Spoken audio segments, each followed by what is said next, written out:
calling back. We're going to try to give her a call again, and then she just added another phone number to the 13-year-old grandson who's possibly with the daughter. Step out with this. 2412. Veteran crisis hotline's calling in, so they have a female veteran off her medication. She's at work to safe haven. Attacking 12, take the check that one out. 6-1 bullet, 2-1 try to get shot.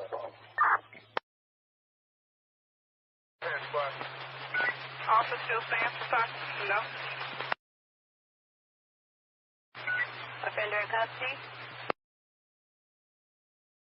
Temporary. Thanks. Anyone else close by this result, let me know. Come first number. 10-4.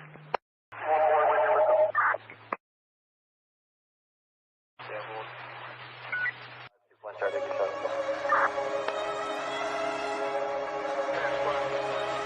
Officer still stands for talk? No.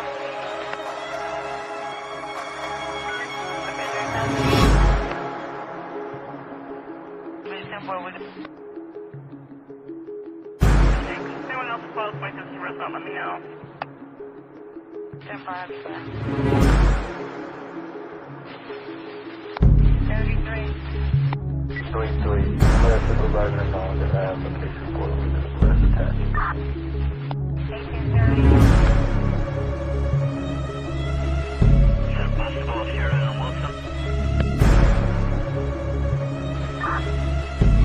Come first number.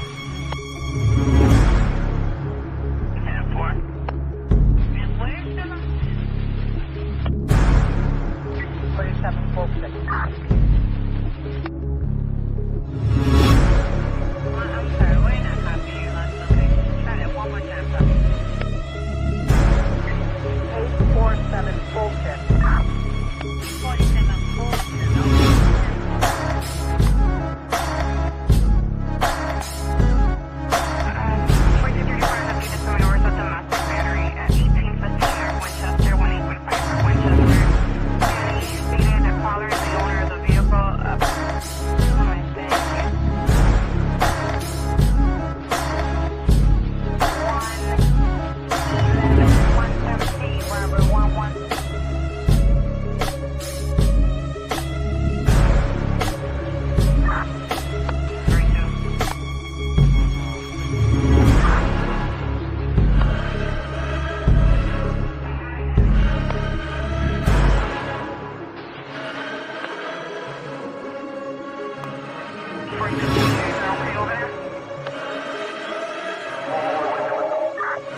Yeah, thank you all for joining tonight. Appreciate you very much. Whoa! What the heck? Hold on.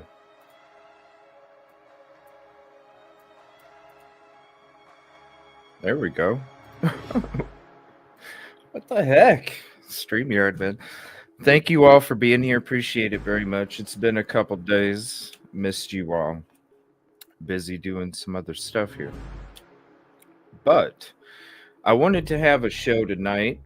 Drunk Turkey had Howard Blum on yesterday, and he had a tell all, explains it all. So I wanted to go through that with you all tonight. And then yes, we got the baby face back. I got tired of it. I shaved it yesterday. But I wanted to talk to you all about a couple things as we get into the show. And also, after we check out that episode, I'm going to open up the phone lines to a couple calls. Let me know what you think about the stuff that we've discussed tonight. A couple interesting things, though. Number one, all of the different people that are coming out saying, oh my gosh, he watched me. We got Mr. Grande, we got Mr. Maines, we got Miss Banfield. There's other creators that that he watched me. Oh my gosh, especially Banfield. Like the whole, he might have watched me too. I mean, I'm gonna play that part. There's a lot of people. He watched my video, and I reached. Dude, you could reach out to Koberger yesterday, today, or tomorrow, and he ain't gonna be able to get back to you, bro. like, what are we talking about here? I reached out to Koberger to ask why he watched me. And it's like, what? Come on now. But especially Banfield, the whole, and to think that he could have watched, what?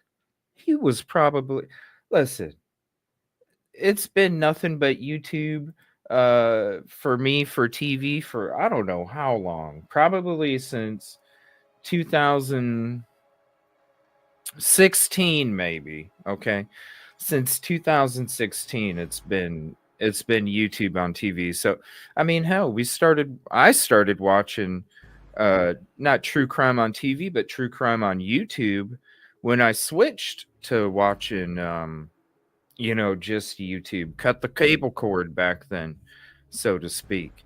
And that's when I started watching some of these other shows and stuff. And so it's like, come on. You know what I mean? We started our show like 6 days before the crime happened. I'm sure he watched a lot of freaking people. I mean, in the very beginning, there wasn't a whole bunch of people talking about it. So, yes, he probably watched your video, but it's just crazy. I reached out to him. Get real. Also, the IGG is exempt from disclosure and sealed. That's some breaking news information that came out today. We'll read that document here when we get into the show.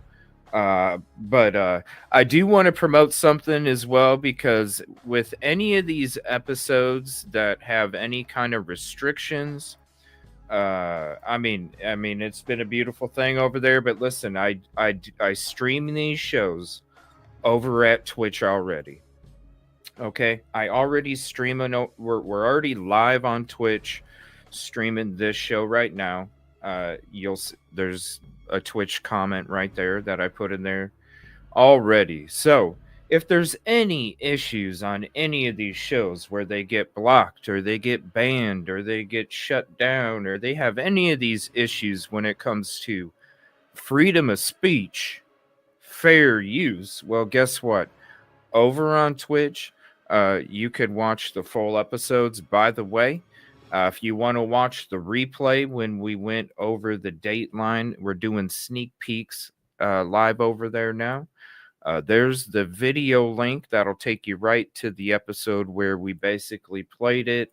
It was live, no commentary. And then here's the link where we did it the next night, where we did the after watch party, basically where we had commentary added to it. So definitely head over there. Also, if you're a member of Amazon Prime, you have a free subscription to YouTube once a month to any content creator over there. Now, what we're going to be doing with the live sneak peeks is that I'm going to be doing those with subs. And then the next night, whenever we do have a sneak peek, the next night or the next day, that's when it'll be opened up to everybody that's following over there on Twitch. And like I said, when we can do these episodes right here, where we covered the Dateline episode with commentary, no problems, full audio, full video, no issues whatsoever. It gets shut down on YouTube just because I have the video playing behind me in the background, no audio. What? I don't understand. You know what I'm saying? I was talking during that whole video when it was playing in the background and it still shut it down. So listen, if you don't have Twitch, definitely make some room for it. Go over there, follow up. Like I said, if you have Amazon Prime, in the watch party too, I play a video that kind of explains it, and you can have a free sub. You don't even have to pay for it if you have Amazon Prime. It's pretty sweet. All right, so I do want to get into also another question that I have. Who are these alternate suspects? You know what I'm saying? Now, we've brought up a lot of stuff here over the last couple years. One of them being the dirty DNA glove. We focused on that quite a bit over time. And so with Ann Taylor, they're going to have to answer who are the alternate suspects. And so I'm kind of wondering, who do you guys think the alternate suspects are? Let me know. And if it's something you want to talk to me about after we get through this DTS episode, and shout out to him for having Howard Blum on, let me know. Let me know. We'll be opening up the phone lines in the later part of the show. All right. So when it comes to alternate suspects, what do you think she means? Do you think that she means the DNA dirty glove? Do you think that she means the neighbor next door that was like, it's sad? Do you think it's that guy? Do you think it's somebody completely different? Let me know. All right, we're going to get into this document here in a second. And first, I want to play this little commercial that I put together for you guys as I get everything switched up. Love you. Please hit the like. Thank you for joining EvilleCJ Media. What the heck? Thank you for joining EvilleCJ Media and Investigations. Your support means the world. Please hit the like, subscribe, share this out to your socials, and click that bell to make sure you get notified of all upcoming shows. And hot dog steak is on the menu. Details on the screen.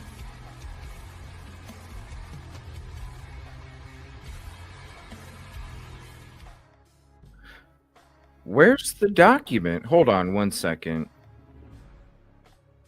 This is not... It like totally, hold on. There we go. It like totally switched up everything. I don't understand. I don't understand. So sorry about that. Come on, StreamYard. Do better. But here we go. This just came out today, a little bit before the show. So here's the link if you'd like to have it for yourself, and we'll read through this document before we get into the DTS part of the show. Okay, it says right here, order sealing parties joint proposed jury instruction regarding tip leading to investigation of the defendant. So basically, it's the IGG tip, the tip that Moscow just claims, hey, we just got the tip that I've been talking about all these years, the tip that everybody always gave me shit in the beginning because it's like, okay, just the tip. Yeah, just the tip. That's it. If you've been around with us that long, you remember. I've always said it's just the tip. That's it. Now, this is what's crazy. Exempt from disclosure and sealed.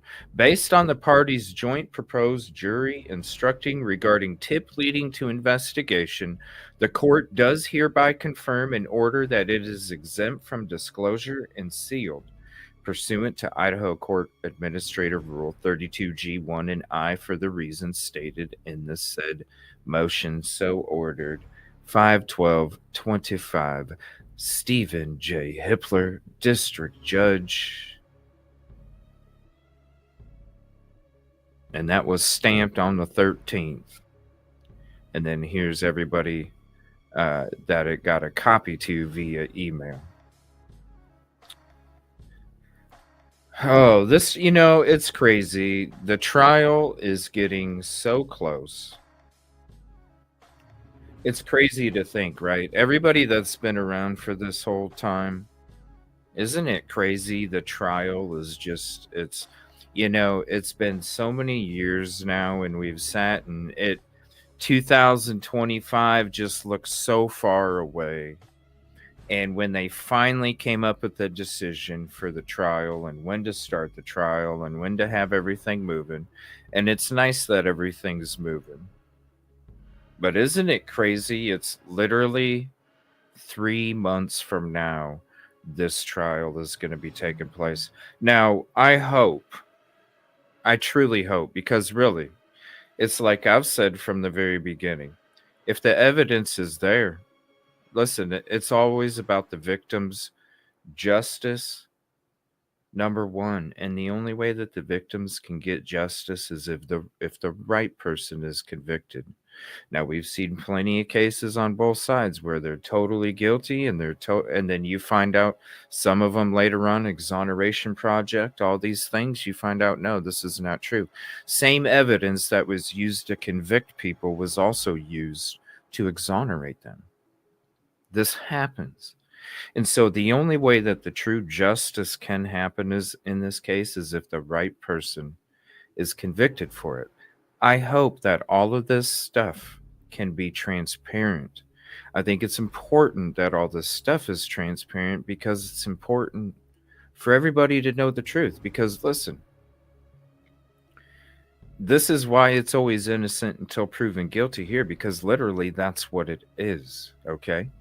And if the trial happens and the evidence is there, I'll be the first one to say, dude did it. Like, but at the same time, listen, I have to see it all. I have to see it all. I have to. Yoli, would you like to hop up on panel tonight? Let me know. I know it's kind of out of the blue, but you've also spent time with Howard Blum, so if you would like to hop up during that segment, and then when I take live calls, then I'll have to do it solo. But let me know, message me in Discord or something, and let me know if you'd like to hop on. I'll send you a link if you do when we start to go through that. We'll be going through that here in a moment. But really, I just hope you see the exempt from disclosure and sealed. I just hope that more of this, it just has to be transparent. It's important. because this case is, as soon as it happened, and as soon as we started reading the Exhibit A PCA affidavit,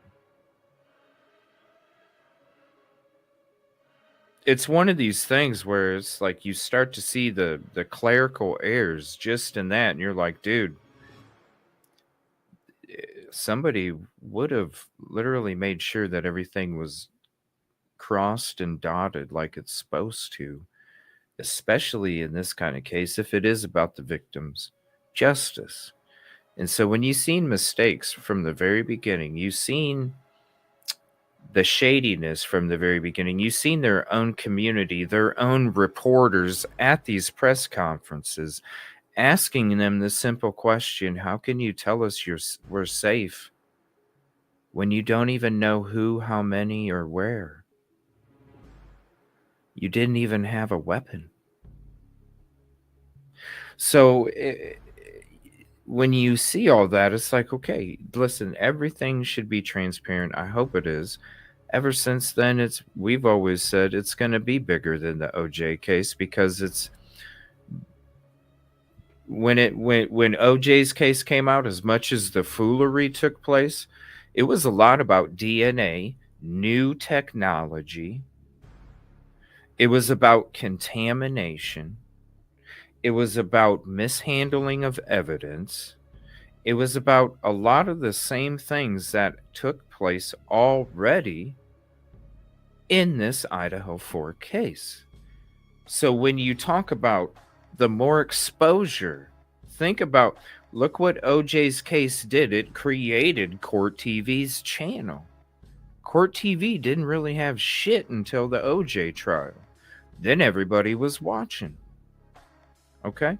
You had all of a sudden reality TV started taking place.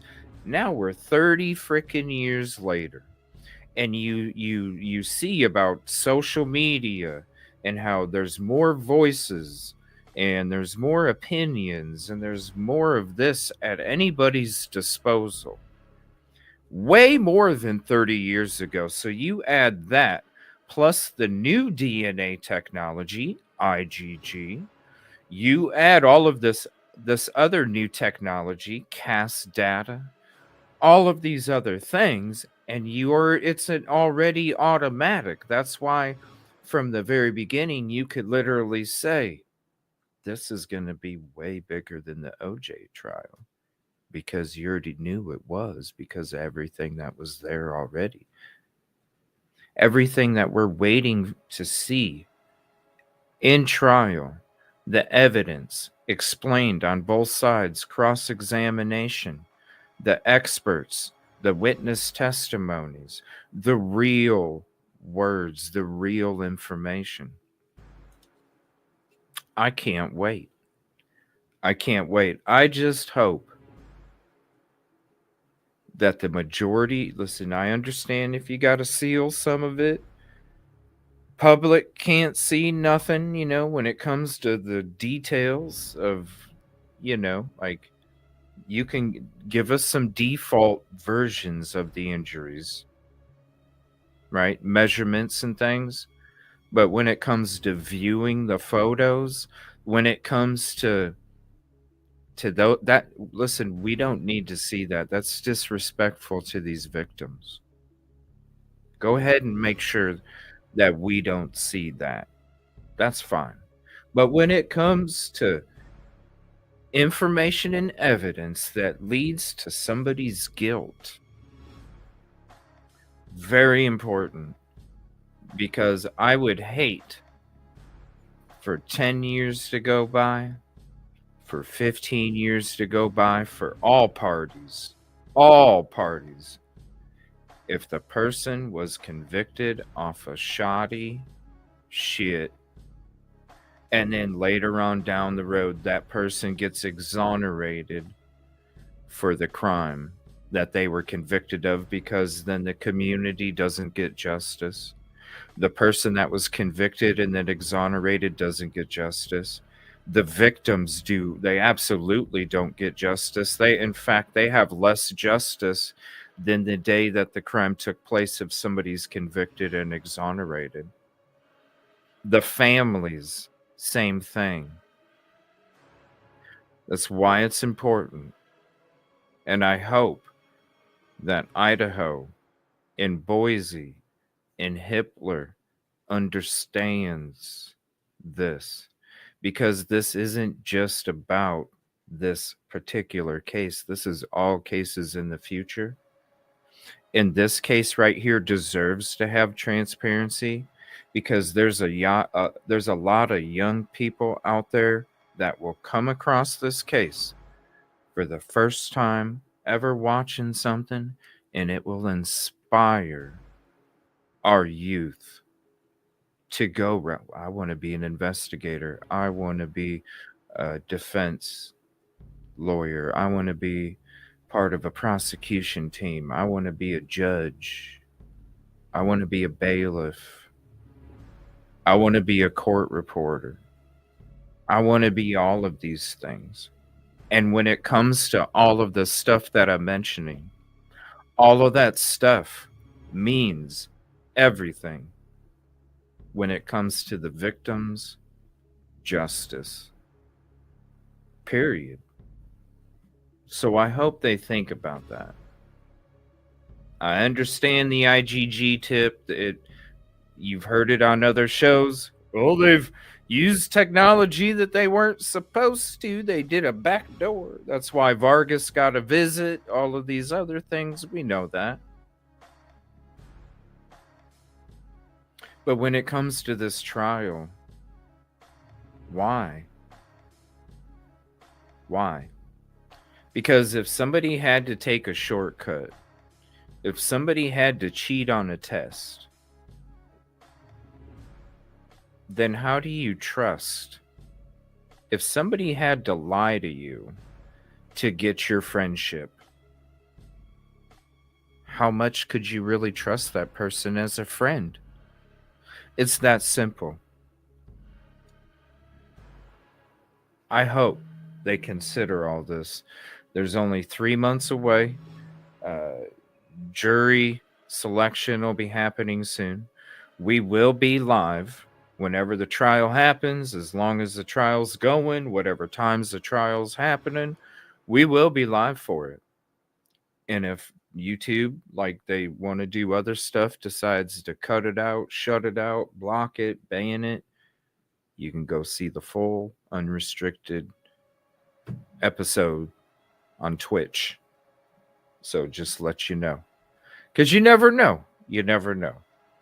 All right. I want to, let's go ahead and switch to this DTS episode now. I'm going to share the link to the episode. Definitely go hit a like, leave a heartfelt comment, and definitely it helps with the algorithm over there. Give me 1 second. Where in the heck is this? We'll be talking about some of this other stuff too. Oh, the first thing I do want to show, what video was that? That Banfield. Oh my gosh, where was that? And shout out to Rosie too. She did a great summary. Here's the link for that. Rosie did a great summary. She did a great summary over there. Where is that video? Banfield was like just gooing over herself. Here it is right here. Check this out. This is so ridiculous. This is like the worst part when it comes to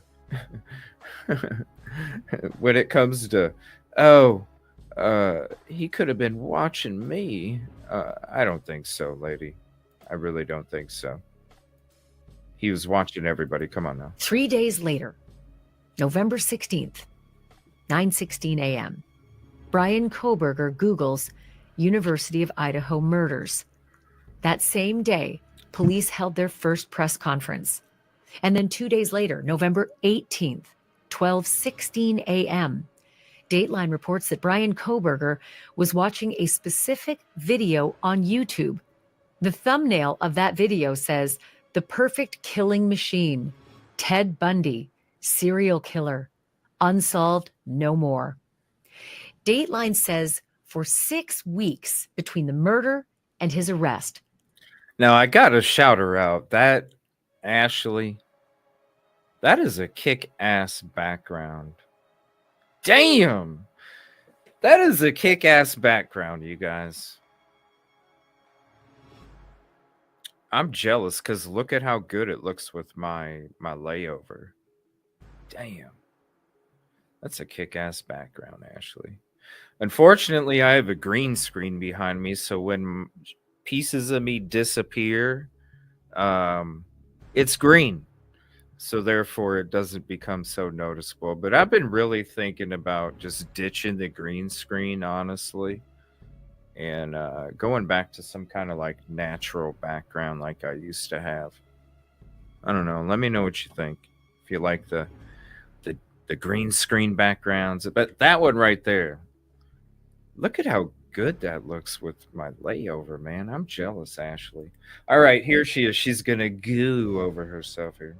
Koberger watched even more YouTube videos about the murders on King Road, Ken almost Maines, appearing as though Tucker Grande. he was collecting coverage. Yeah. And here's where things... Yeah, he had a playlist, didn't he, Ashley? He had a playlist, I bet, right? He had a playlist. Everything covering the killing that I committed, right? That was his playlist. Everything that covered the killing I committed. Yeah. really made my... What the fuck just happened? Okay, what's going on, YouTube? I'm sorry, you guys. What the hell? Or StreamYard, something. Dang it. Hold on. This is crazy. Thank you all for being here. And I apologize about StreamYard here. All right, here we go. Dateline says for 6 weeks between the murder and his arrest, Thank you all. Koberger watched even more YouTube videos about the murders on King Road, almost appearing as though he was collecting coverage. And here's where things really made my skin crawl. Welcome back. The eyes of the nation are on the Idaho quadruple murders. Oh, she's talking about it just like everybody else. But let me fill you in on something, Ashley. Maybe you might have had 45 minutes with some commercials, you know, because the hour has to throw in your Charmin. It has to throw in your kitty litter commercials. It has to throw in your local news updates and weather forecasts and all that other stuff, right? Butterfinger commercials, Dairy Queen. But you know, you did shows for like maybe 45 minutes a night. Not every night was about that topic. So if you're thinking about him coming across your shows and just goo goo gaga like people think Ramsland made Koberger goo goo gaga, don't you think that he I mean, considering he was a night owl, right? Because if he was up late, he would have been watching a lot of these YouTube shows. Now, think about it. If he was up, what like Yoli, say 9 o'clock, 10 o'clock, the West Coast, when you're talking about the shows that are discussing it, we were a late show back then too. You're talking about the shows that were discussing it. They were doing their shows at the peak time that somebody that Brian Koberger would have been watching. Now you're talking live shows. So somebody may come across some videos, but what's going to happen when they're actually searching? Okay, I'm just trying to help Ashley out here. What's going to come across when somebody types in Idaho 4 in the search bar? a lot of times it's going to come up with live videos. So as much as Ashley, you might, oh shit, he might have been, yeah, guess what? His peak time would have been our peak time, okay? And that would have been popping up first than your video from 6 hours before. You see what I'm saying? This is so crazy. This is, oh, she's probably going to slap me, but I don't give a shit. Like, this is the BS, you know. I contacted Koberger because he watched my video. Come on. You know, yeah, I wanted to make a video because I noticed in the Dateline episode that Koberger had came across my video and I wanted to discuss. I mean, who gives a fuck? You know how many people's videos he probably came across and watched and didn't say shit? Or maybe he was that person that had Slick 5706 as his name. We don't know. We do know one thing: he didn't call T-Rev. We know that. I was telling you that night. This is not Koberger. This is not the killer. He's talking about 10, 15 years ago. Before. This is what... Oh, you're saying that right now that they were saying that? No, man. I said 10, 15 years ago. Oh, wow, man. So that's what they're saying right now. Totally manipulated the conversation. People. I'm sitting there going, whoa. That's when I was like, okay. Next, I'm going somewhere else. It's just like this stuff right here. It's just like this stuff. This is why Ashley, back then, because just recently her and Brian Enton did a show where she was like, man, we got burned a lot. Okay. How many times they came out with an episode? I was going to cover it tonight. And we'll probably cover it in another, yes. We'll probably cover it in another episode coming up. The back scroll, News Nation back scroll that came out. I was originally going to discuss that tonight, and as I started watching it, as I was doing some prep, I was like, this is boring as fuck. I'm not going to... No, we're just going to have live calls after we're done watching the show. I'm not going to... That episode, I'm just... It's boring as fuck. I'm not going to waste your time. So I hurried up, changed the thumbnail, changed the title, and I said, we'll just take live calls tonight. But look at this. I just have to show this. This is the worst of them all. There's a whole bunch of videos, and I'm sure there was going to be, your grifters going, yeah, he must have came across. Who cares? Who cares? And over the next 6 weeks, records show, photos and videos and news updates about the King Road murders were viewed or saved. Apparently, my own coverage of this case made a cameo appearance. I'm not sure if Dateline is saying absolutely that one of the files that Brian Koberger was watching was me and my coverage, but I have often wondered, as we're on the lookout for a killer who is unknown. Listen. Okay, maybe because of how... Listen, there's an age gap here between us and Banfield. Banfield, it's already automatic. If they don't... Listen, we're talking social media age, right? Banfield, if they don't have the suspect in cuffs, then probably, yeah, he's watching and looking up information about the crime he committed to know if they're getting on his tail. Really? The dramatics. Oh my gosh. You got grifters on here that are like, oh my gosh, they keep talking shit about me, so I'm going to talk shit about them. And then you got grifters on mainstream media that are like, oh my gosh, he could have watched my video. You got What the hell is this world coming to?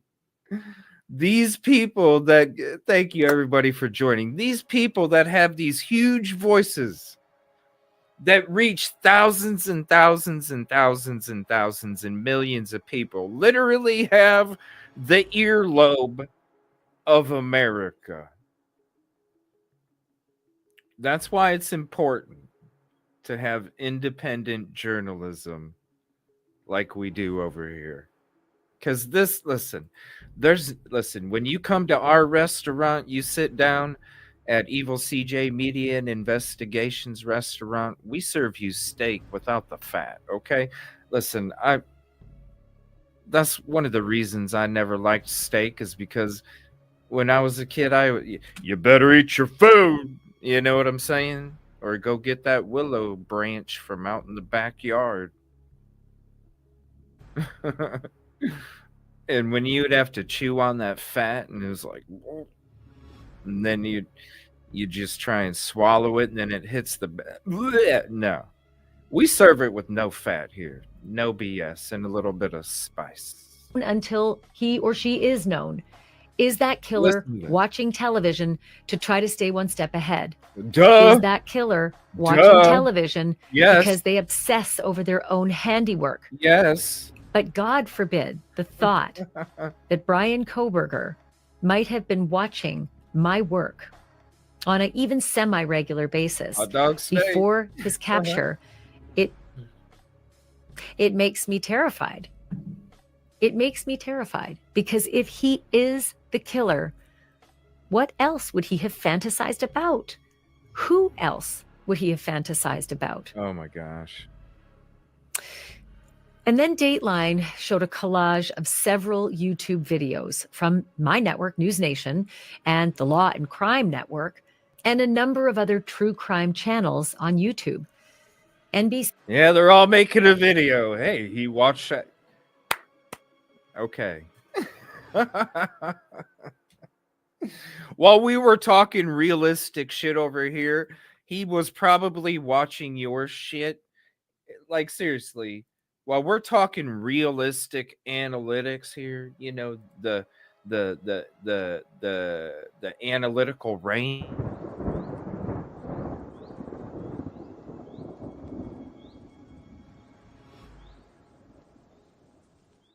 When we're talking the analytical rain over here, okay, probably when he was watching your shows, he's sitting there going, wow, I'm going to get away with this scot-free. These people are dumb. But no, when he's watching his primetime peak hours, he's watching real shit. And he's going, man, these people are pretty smart, and I like their voice. Right? Come on. He never said how many videos Bryan Kohberger reportedly watched. Right, Elizabeth, it's like, what they showed on the screen looked like someone flipping through a deck of cards, except if the cards were all different videos about the murders on King Road. You will probably remember in the early hours of December 30th, police raided the Kohberger home. And then new information, again from NBC, at 11:53 p.m. on December 29th, just hours before his arrest, he listened apparently to a slowed down version of a Britney Spears song.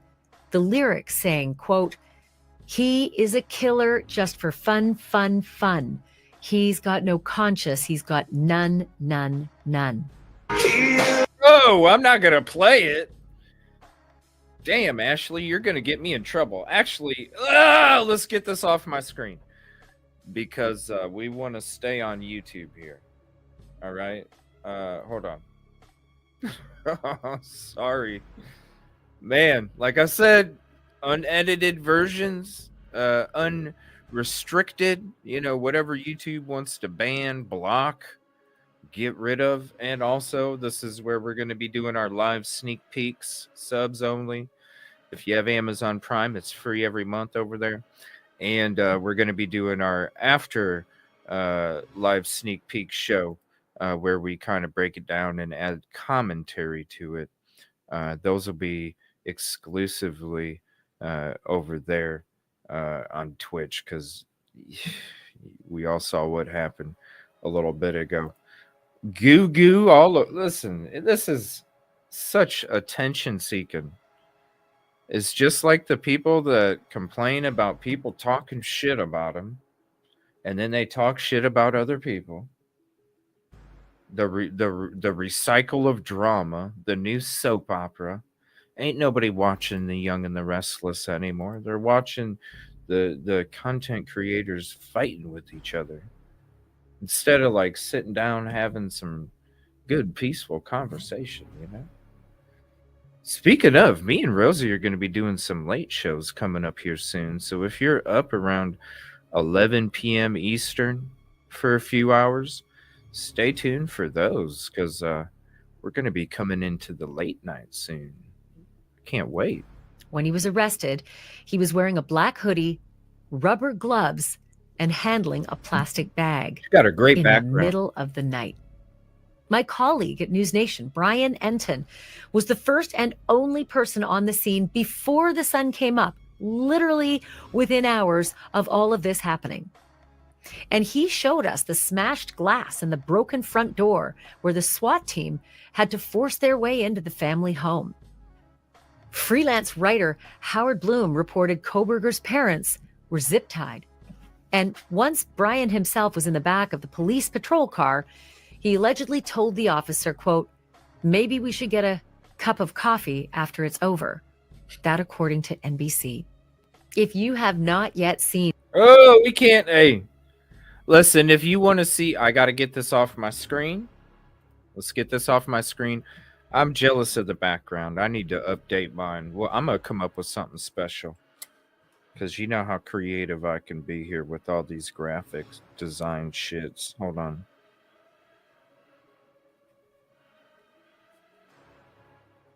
Yeah, there we go.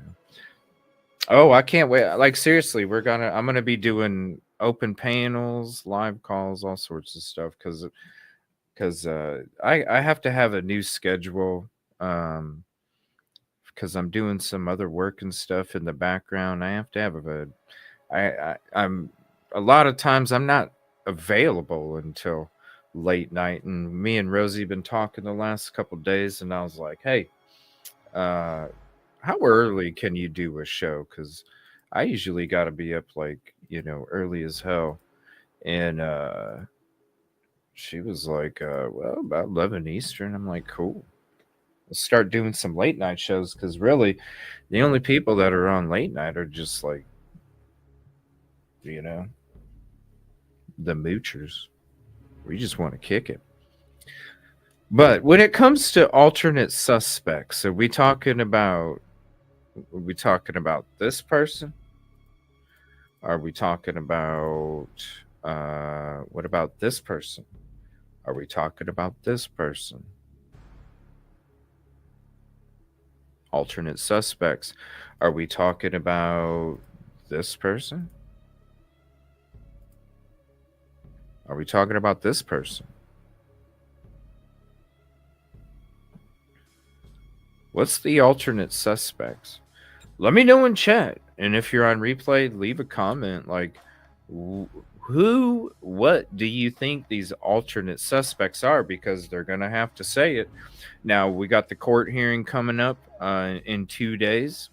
Me and Rosie will be covering it live, the court hearing. So come hang out with us for that. I'll be putting out a notification tomorrow. But who or what are these ultimate? Typically Unique says dumpster guys. Yeah, I remember that dumpster video. By the way, all of our episodes are unrestricted with full access on Twitch. And we'll be doing the live sneak peeks for subs. And if you have Amazon Prime, you get it for free. So that's what I'm wondering. What are these alternate suspects? All right. Now we're going to get into the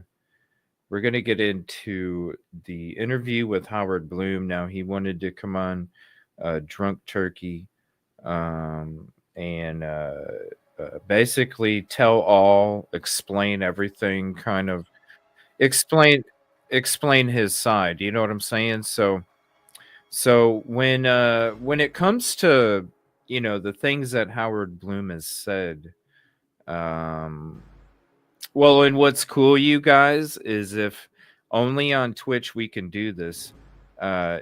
If you have Amazon Prime, I can host watch parties where me and anybody that has Amazon Prime, we can watch movies together that are on Amazon Prime.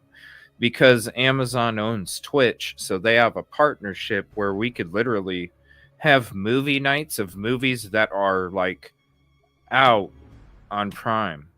TV shows, movies, all that stuff. So if you're a Prime member, like I said, there's a free subscription for the Twitch, which we're going to be doing. The sub is the Twitch sub is the YouTube membership. All right.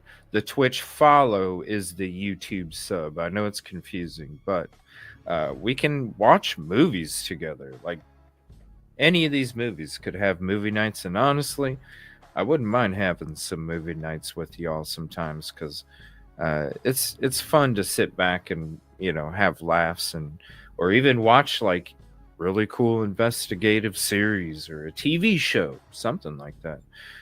It's really cool how they have it linked up together. So, but anyway, you get the unrestricted full access to all the videos, even if they get shut down on YouTube. All right. So I want to go through this now. Everything that Howard Bloom has discussed, right? Especially like when it comes to, and here's the link for this episode. Definitely go hit the like on it. Also leave a heartfelt comment, a heart, a peace sign, at least, and help with the algorithm. Now we've heard what Howard Bloom, we had, Howard Bloom came out and he was saying some stuff about Catherine Ramsland. The whole Idaho 4 community went in an uproar, except for us, about this whole. He had this obsession with Catherine Ramsland. It's dangerous because when you're accusing Catherine Ramsland of being the fascination of what inspired Koberger to commit the crime, well, you have a lot of frickin' nutballs. Okay, you have a lot of frickin' nutballs that could potentially blame her, and it's just not fair. And so if that's something, when it comes to, at first it wasn't a theory. It was, basically like, I'm reporting this information. You see him on all these shows where he's talking, like he's had all these conversations. You've read the books where he's talked about, how he was in the back seat of the car when BK and his dad were driving back from Pullman to Pennsylvania. But especially with the Ramsland stuff. And then when he came out and he had that response, like,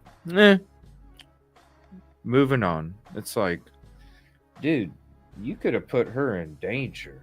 You know what I'm saying? You could have put her in danger. Or even, to think about it, you have her name associated with being the inspiration that took place with this horrific act of violence. And so it's really dangerous. You know what I'm saying? So shout out to DTS. He did this show yesterday. I wanted to wait until tonight. That way he got as much of the attention as possible.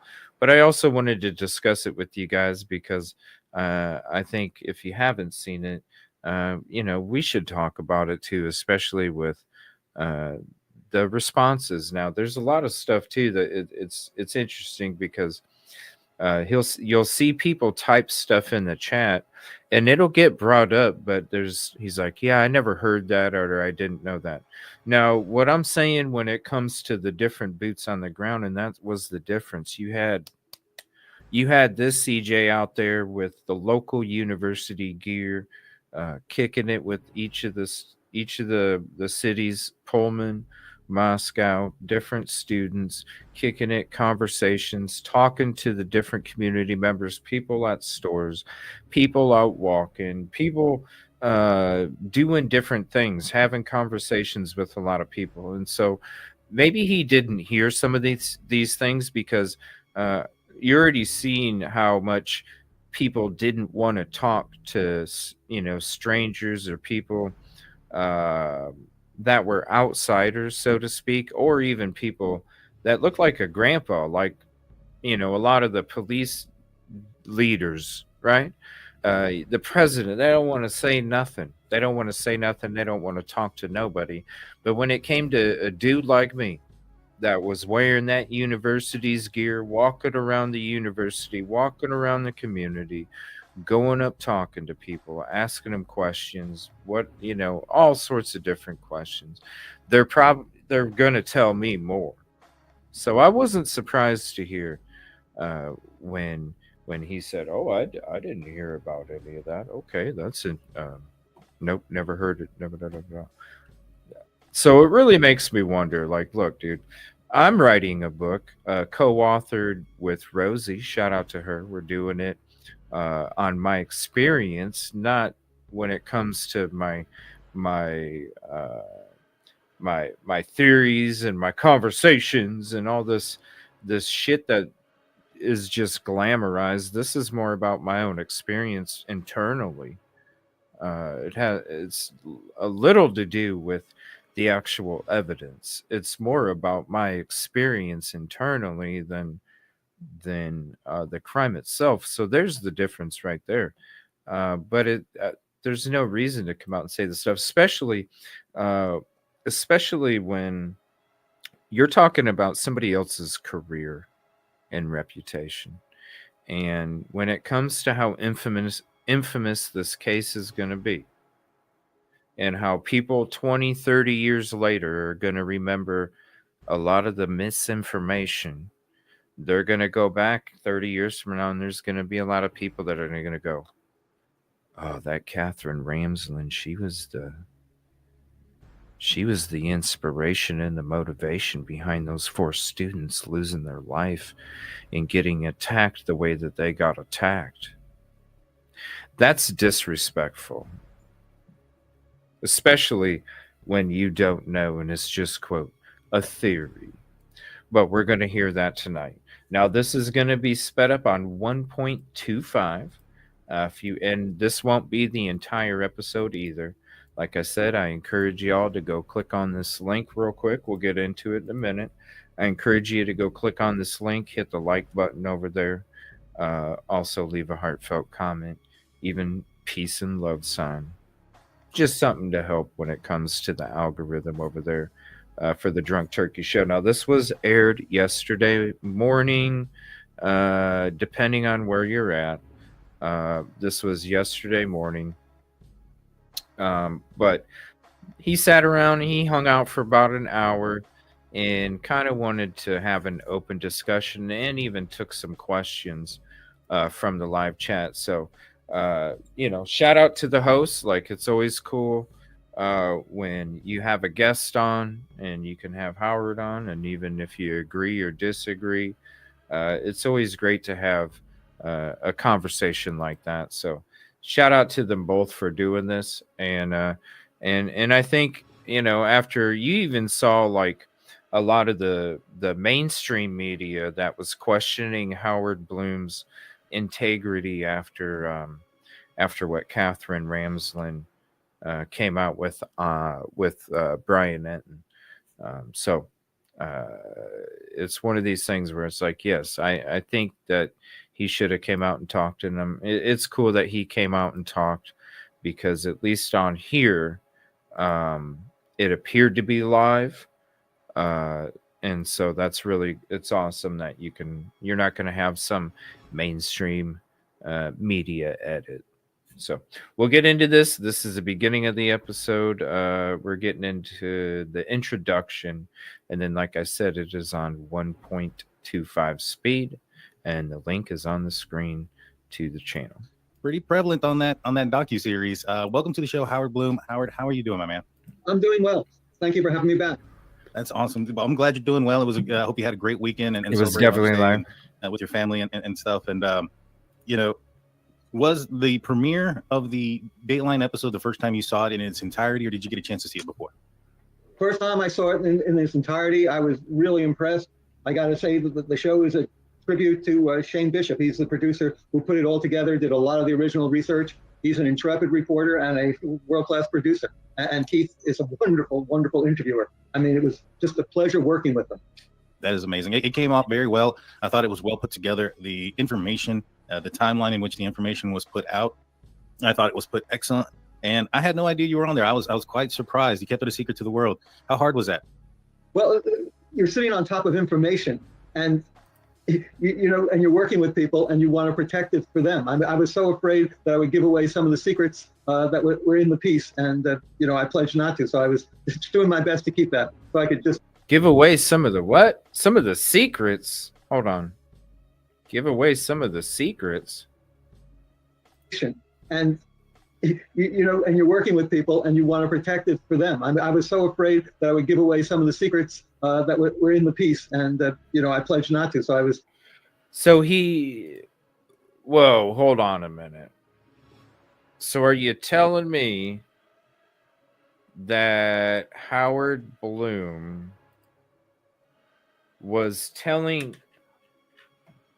Oh, okay. So in the beginning of the episode,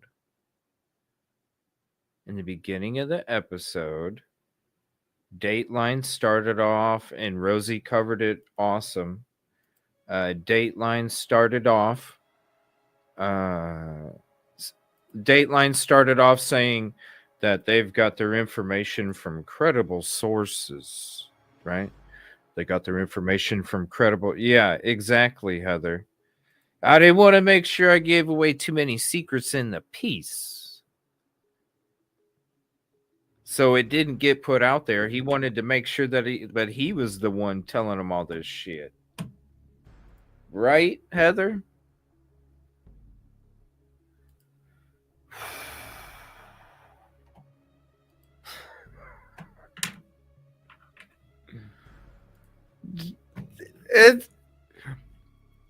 This is too much. This is too much.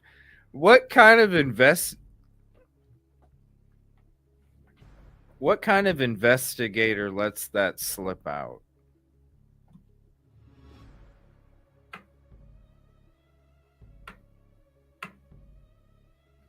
You shouldn't even said it at all, bro. You should have let so many people think, because you know what?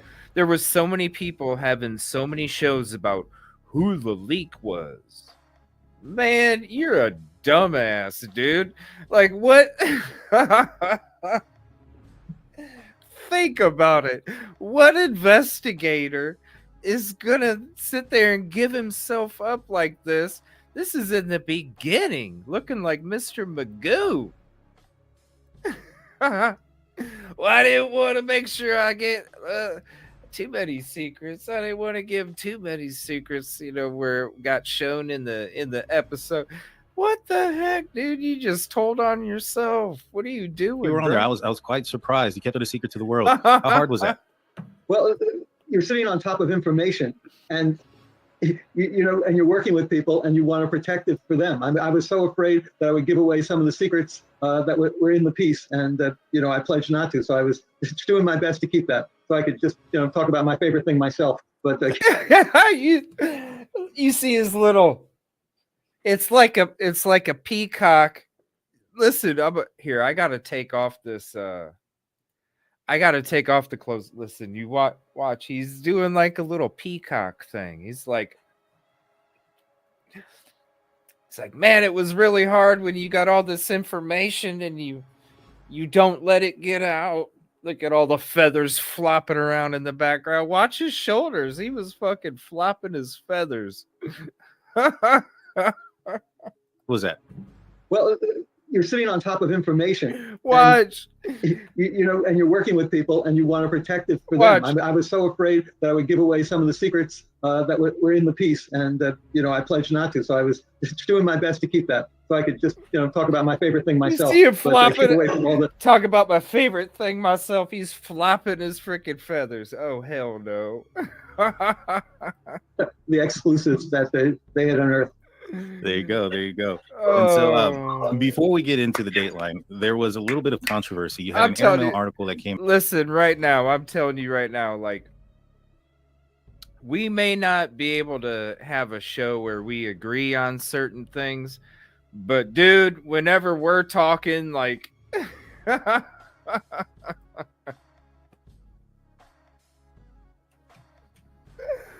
oh shit. But whenever we're talking like comedy or like, because I'm gonna start to do body cam reaction videos with a little comedic twist to it. I'll be having some of those soon, and he would be great on one of those episodes. You know what I mean? Because he's got some comedy to him. Come on now, we could have fun, as much as we might not agree. If it's about something else than true crime, if it's body cam reaction videos or something like that, like, yeah, I bet it would be a blast. For real. Came out talking about Brian Koberger's potential motive, and you talked a little bit about Dr. Ramsland. First and foremost, what are your thoughts on address it right away, Brian Koberger? Well, on the entire situation, the floor is yours. I'll let you take over. I think nobody can explain it better than yourself. Well, I did an article for Airmail, which was, as you said, it was a theory. This was my theory, that what Koberger did allegedly was predicated to some degree on his trying to impress his old professor. In working up this theory, which I laid out, and I said it was speculative, I also said this is something the prosecution is looking into. I got some facts. One fact I have, as I started out with, was that Dr. Ramsland, who I respect, and I've read her books. I'm a big fan of her work. I've learned a lot by reading her books. You respect her? She contacted the family after the arrest and offered, without talking about her students, former students, guilt or innocence, that I'll help you if I can through the Justice Department. Wow. Later, she confirmed that. He said he Then, while confirming that I had that right, she said another fact that I got from the same source, that Koberger had been emailing her while he was at Washington State University, was not true. She says I had reached out to her before this. She never got back to me. But she says I got it wrong. Well, I got it wrong. I made a mistake. The same source that gave me that one fact was an error about that Koberger was emailing her. She never received any emails. So here's what really I find a bit astonishing through this whole process of being involved in this true crime world. I've written 17 books. I've been a reporter for a lot of years. Yeah, dude. That's why we said, like, dude, you should know better than... You come from an era where you had to literally mark on a checklist before you turned information in, man. Before you put something out there. And so when you put something out there that can damage somebody's career and reputation, even after you're both gone, that's dangerous, man. That's dangerous. And that goes for anybody. And so to sit there and be like, oh, hey, sorry, made a mistake, move on. No. I hope he addresses because I'm glad DTS went right to it. Okay, Catherine Ramsland, go ahead and, tell us everything. That's what you do. Listen, let's start off with the fast pitch, and then we'll switch to some curveballs and shit, and some slow pitches. Yes, and sometimes you get some things right, sometimes you make an error. Journalism is called, the first draft of history. You're doing, you can make mistakes while you're doing this. But if you make a mistake on one little thing, that whether or not he has sent emails after the initial fact was confirmed that she was in contact with the family, that doesn't mean I'm a liar. You go on the web, it doesn't mean I'm making things up out of whole cloth. It doesn't mean I'm a grifter. It's this whole lack of civility. Someone can make a mistake without being a liar. It's an error. Yeah, call me on the error. I admit it. I should have, gotten that fact right. I tried to get it right. I don't think it denigrates the theory. I don't think it knocks the theory down. But what what is Right. So if somebody has to, yeah, I drive that Jaguar, and then you go out there and you find out it's a Pinto.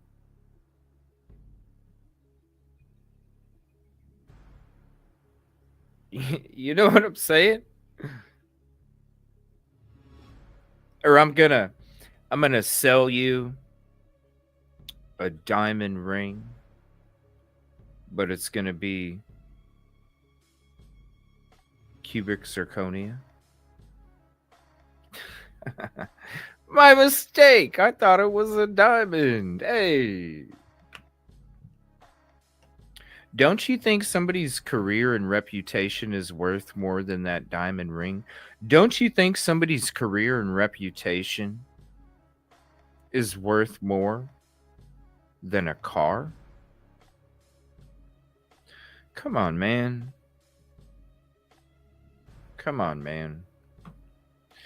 What if somebody did it to you? And that's the problem. A lot of the problem with the world these days. There's a lot of people that will sit there and treat and act that way to other people because there is no self-reflection. What if this was done to you? Howard Blum. You know what I'm saying? What if Catherine Ramsland had came out and started to basically shit on your career, make something up about you? What if in her response that she sent to Brian Enton, what if she also included, oh yeah, Howard Blum. Howard Blum's sources are such and such and so and so. And then it was some kind of people that were tied to some kind of illegal activity or something. All of a sudden, what's Howard going to be saying? It's the energy that you put out on this planet. If you put out some bullshit energy where you're treating people disrespectfully, treating them like shit, lying, not honest, not doing something from the heart, the soul, gaslighting people.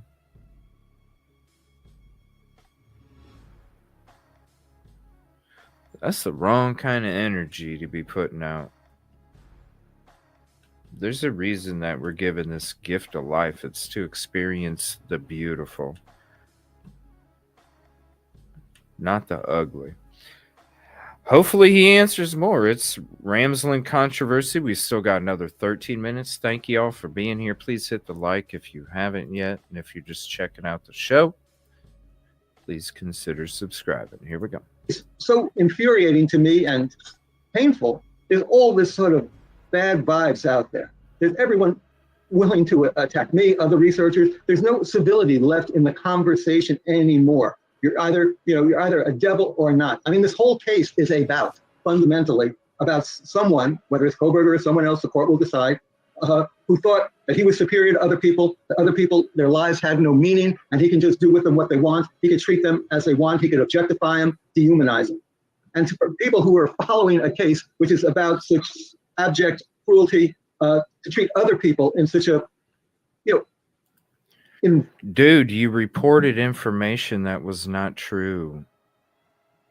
When you go around to these different mainstream medias and these different social media platforms and you promote information like you're in the investigation, dude, think of all the shows that people were doing after you came out and said Ramsland was the inspiration behind this crime. You seen how many people were doing shows about it.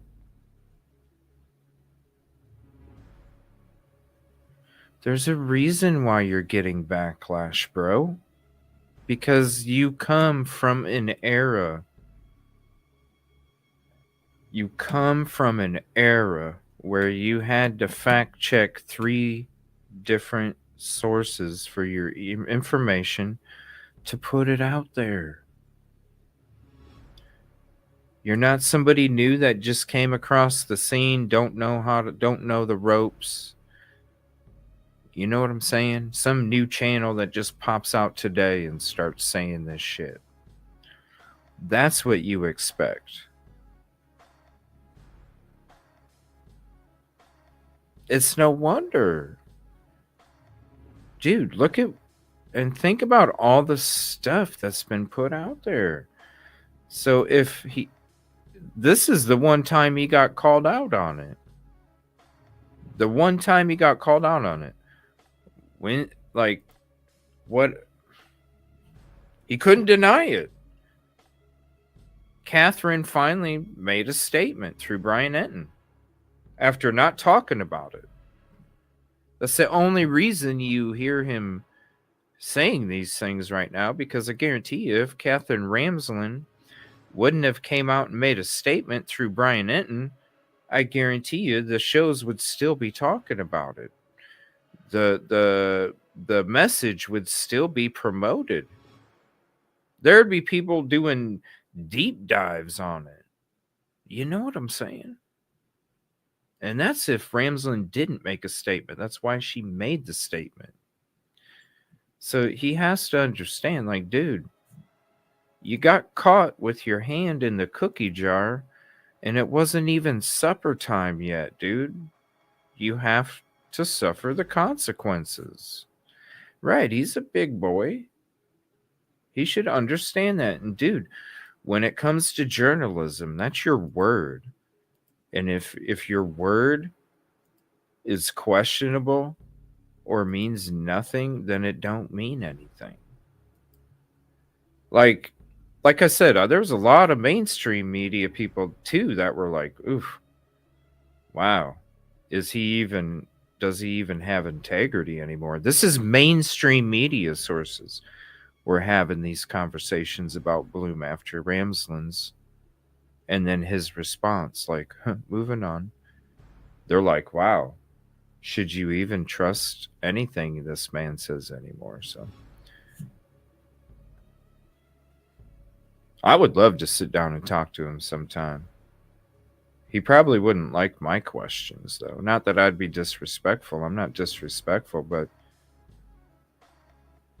I'm going to dig a little deeper, you know? Filled with invectives, aimed with just sheer bitterness. I don't get it. I don't understand why the various internet and Reddit websites are filled with so much vituperative comments. Why can't you just disagree? Why can't you say, Howard, you got a fact wrong. Not you're a liar. You're a grifter. And let's talk about grifter. The idea is that I'm making a ton of money out of this. Well, as I said, I've done 17 books. Yeah. Right. And you need another payday, bro. Is this not gonna listen? How many people have bought the book already that he wrote? And he's gonna be writing another one, and probably another one, and probably another one, and it'll be a series.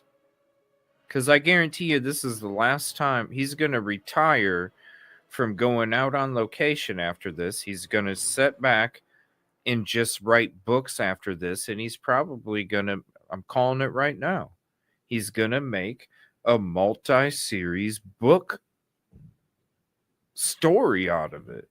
Chapter, you know, look at how he does his daily mail, his airmail or whatever, Daily Mail articles.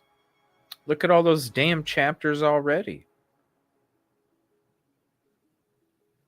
The dude's gonna have like a series of books. And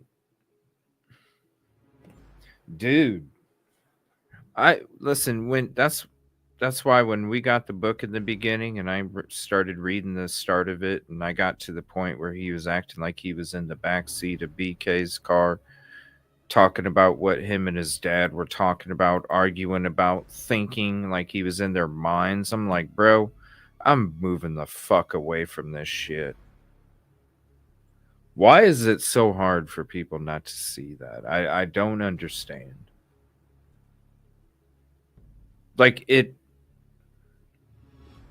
So I'm not surprised. I'm not surprised that,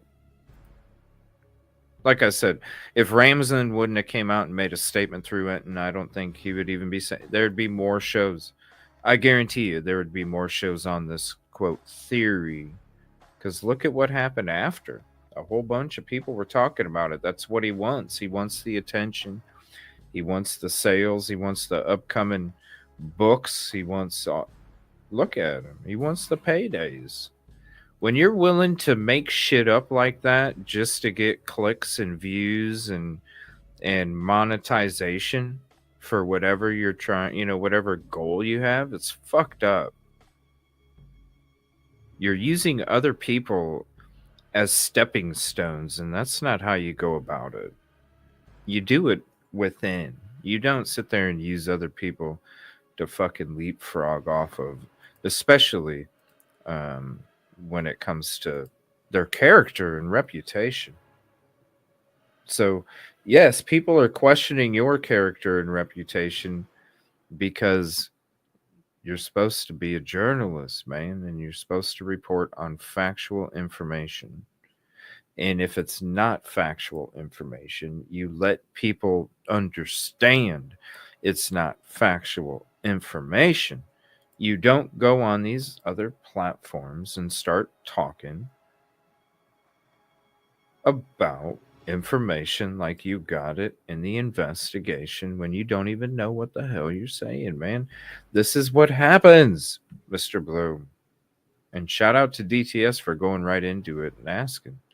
But it's up to Howard Blum to really be honest and sincere. And it's just nothing more than the post that he put out there after she basically made a statement. He's like, oh, made a mistake. Moving on. Moving on. You know, I make a living, fortunately, by investigating stories or writing about stories that I find interesting. I haven't done true crime really before. I did a book way back on the Gotti case. I guess that's considered true crime, but mostly they've been historical, whatever. I'm interested in people. I got into this case. I thought this was pretty fascinating. The story of two fathers on some level. Michael Koberger, Steve Gonsalves. Each of them are victims in this case. To me, each of them are trying to confront the same reality. Each are dealing in different ways.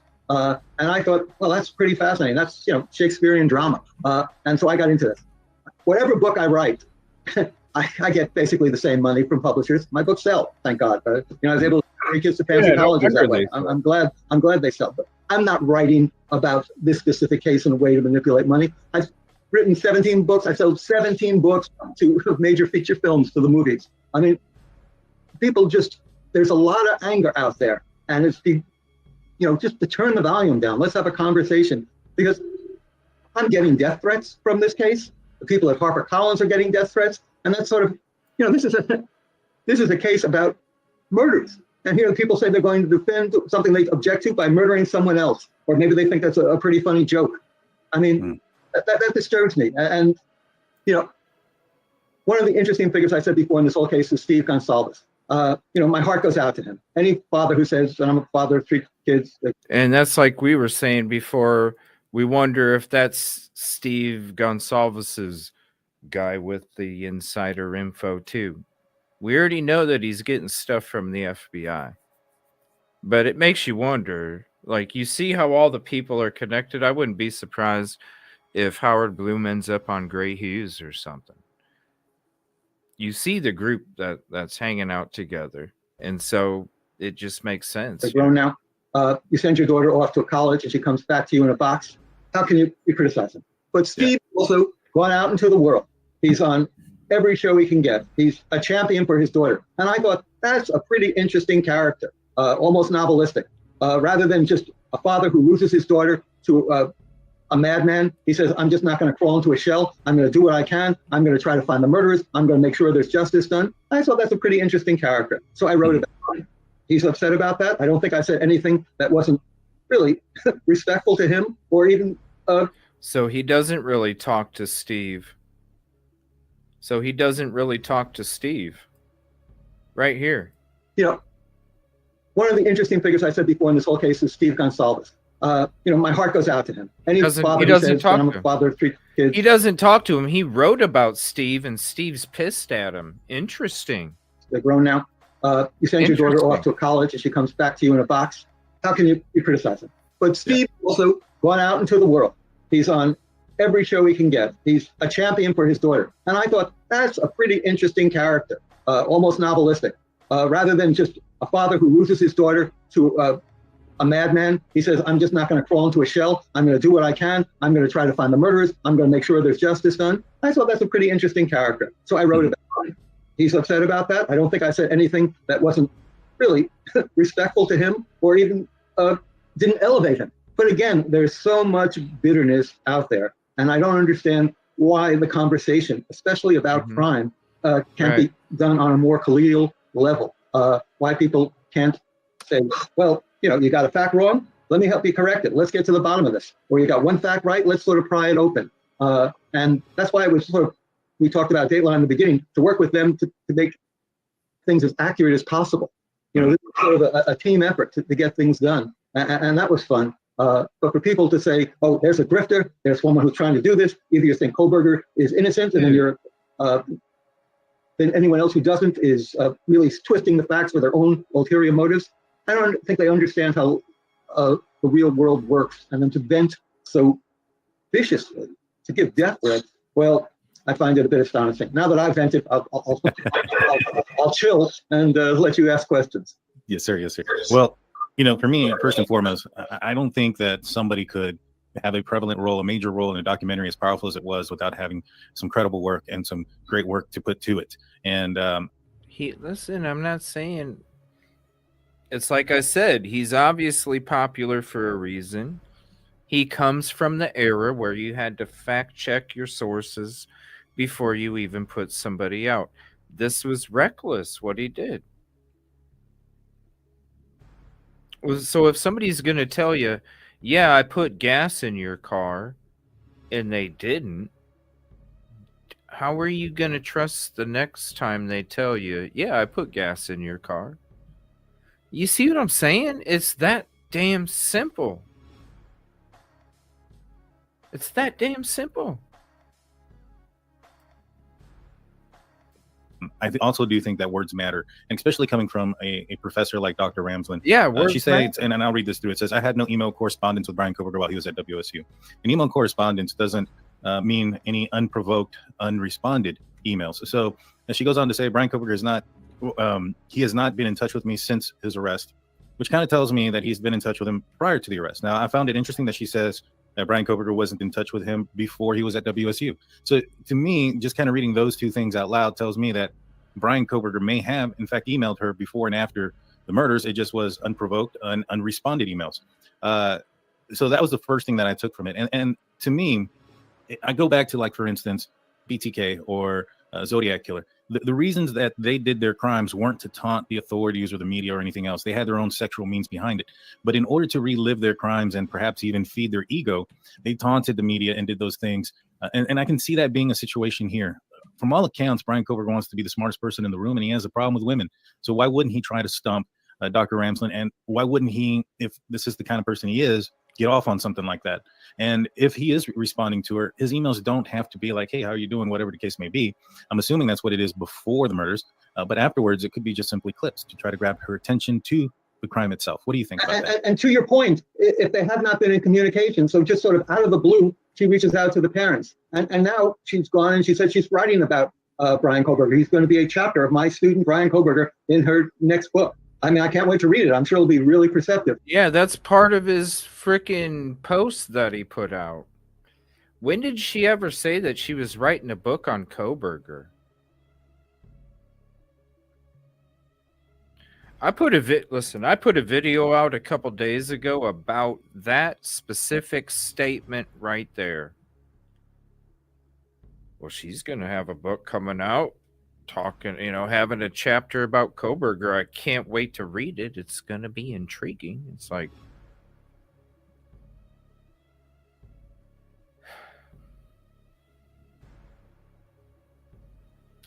You just wish people would think about the shit not happening to them when they do and say and think and act and decide like they're doing. Poor Dr. Catherine Ramsland, really. She didn't deserve any of this, and she doesn't deserve any of this. Like, I feel so bad for her. You know, because she doesn't want to say nothing. She can't say nothing. She had to put out a statement through Brian Etten. Didn't even want to, but had to, because the social media was in a frenzy about her being this fascination. And she didn't even do anything to deserve this. She didn't, like,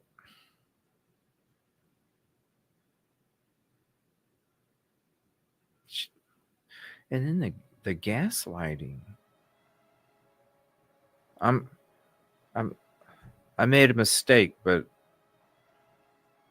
I'm gonna turn it back around on her. She's the one coming out with a book, having a chapter on Koberger. And then, oh my God. I thought this, it seemed, I don't know, maybe I was just busy when I was listening, but I thought Howard kind of was getting in his feelings and shit a little bit. I'm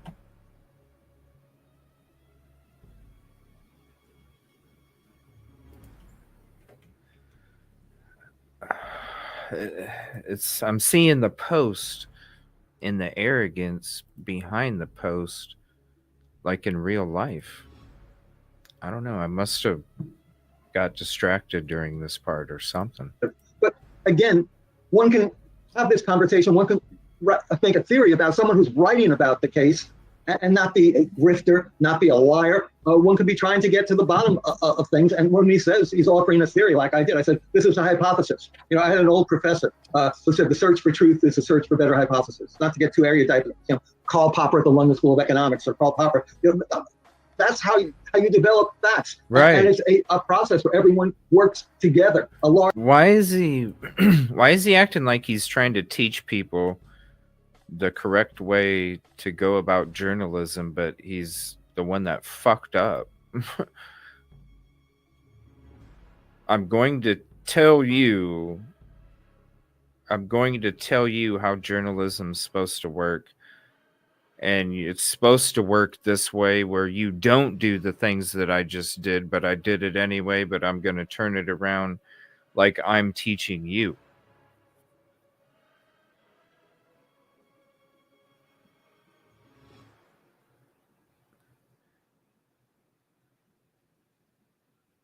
So like when your husband or your wife says something fucked up to you, and then they say, well, look, you said something fucked up to me already, and then tells you how it's fucked up. Like, is that when you're the one that said something in the first place? You're the one that said something in the first place. The other person didn't say nothing. Jeez, man, what the hell is so hard? I don't understand. Large community gets together to try to get to the bottom of things. And someone who makes a mistake on the way there, you say, okay, Heather, I'll help you correct it. Let's get there together to the bottom of this. The goal is to get to the truth. And getting to the truth, just as on that documentary, it's often a communal process. Yeah, I agree. And the fact that she's including him into her memoir and her book tells me she doesn't believe he's an innocent man. That's not her genre. That's not her background, talking about innocent people. I don't know about that, but it does mean that there is a sort of relationship, there's something going. You don't call up someone's family and want to talk about their son unless you feel some sort of relationship with that son, either in a mentor way, a collegial way, a professorship way. You have some role in his life, and you feel. No, doesn't mean that they were banging in a fucking closet, Bloom. It means that Dr. Catherine Ramsland is a nice fucking person. She probably didn't have any issues with Koberger. She probably thought he was a good student and wanted to reach out to the family just to show some kind of support. Like a good fucking person would. Now, if she experienced something shitty or something off, she's the one that taught about serial killers, Bloom. You don't think that she's going to sit there and go, oh, damn, this guy's showing some tendencies of the people that I'm teaching them about. You don't think she's going to know that? So you know what it tells me?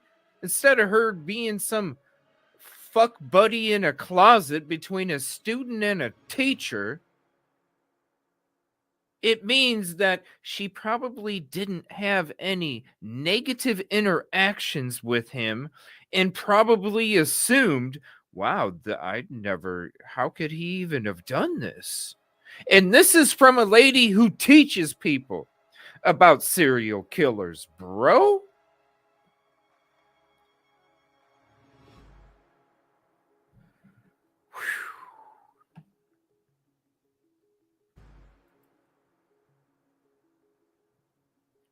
Jeez, it couldn't be that, could it? But we gotta work together and come up with the facts so we can put. Really?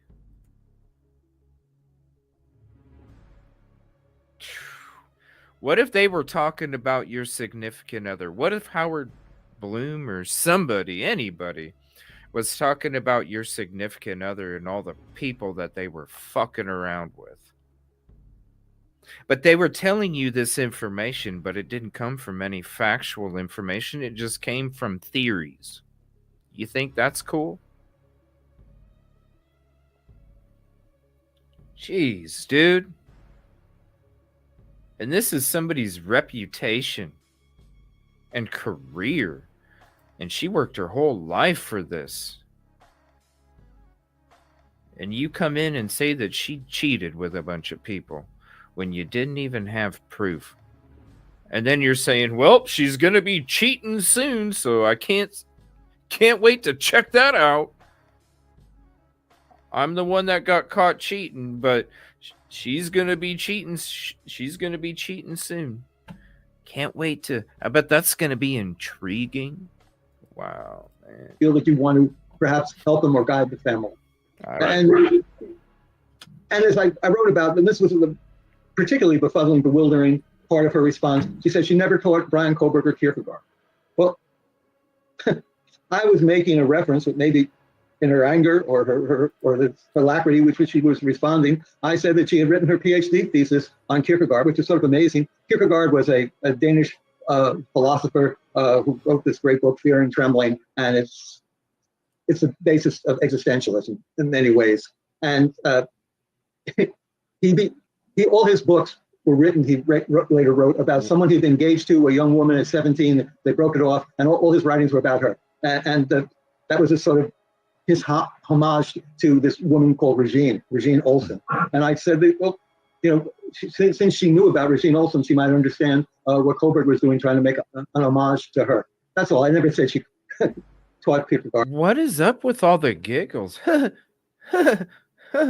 Man, this is crazy. This is crazy. But again, you know, mistakes happen in this process. Where's the accountability, bro? Again, journalism is the first draft of history. We're all trying to get to the bottom of the line. You can see how much the prosecution has made mistakes, defense has made mistakes, the FBI has made mistakes. They can't identify the car first. They're going into prohibited websites. It doesn't mean they're evil. It doesn't mean that people are liars and they're trying to railroad an innocent man. But call out the mistakes. Let's get to the bottom of things. But let's not have this sort of bitterness, these accusations, this sheer rage, death threats to me, a writer, to the people I'm working with at HarperCollins. I don't quite see the logic of this sort of deep-seated resentments. I agree 100%. I was ever written a book. This is hard work. I mean, this is, it's not fun. I mean, I'm working on a new book now about something totally different. I'm writing about space on some level, about the 2 stranded astronauts in space that I'm working on with Ron Howard. And it is a full-time commitment. This is, it's exciting for the writer putting it all together, but it's never easy. If you want to be a grifter, there are a lot easier ways to be a grifter and a lot more money to be made. Right, which is what took place. What is a grifter's making shit up for attention to get monetary value.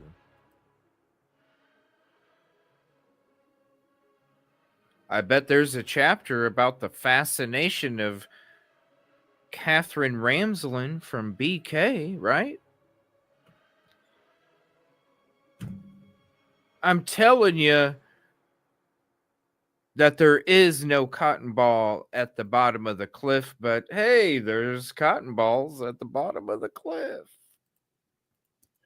I agree 100%. I think a lot of the problems is that some people were confusing the fact that Brian Koberger reached out to her. Maybe she was a part of his manipulation, and are trying.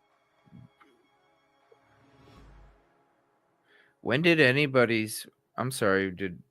I must not have, because listen, I didn't pay attention to the shows that were talking about this fascination, but how is Koberger supposed to contact Dr. Catherine Ramsland after he's arrested? I think he called his dad, didn't he? He didn't call Dr. He got the one call. He didn't call Catherine Ramsland, right? His one call was to his dad.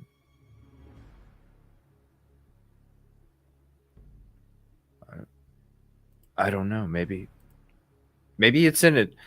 Listen, I haven't read all the documents. Maybe that's in a document that he contacted her. I don't know. But I thought it was the whole conversation of Dr. Catherine Ramsland supposedly contacting BK's family after his arrest, and how she didn't, and it wasn't true. And that was the cause of the confusion. Not people thinking that Koberger reached out to her. I never heard that. I don't know. Let me know in chat if you've heard that, because I didn't. To tie her into being some sort of groomer or teacher of Brian Koberger that taught him how to do this, and that's far from it. And I thought that you made that perfectly clear when you brought up the attempted assassination. Yeah, that she was the motivation. This is what I was saying when the news first came out. When you're telling the public and you're telling them from investigation insider information that she was the inspiration for him to commit these crimes against these victims, then people can sit there and blame her for these killings too.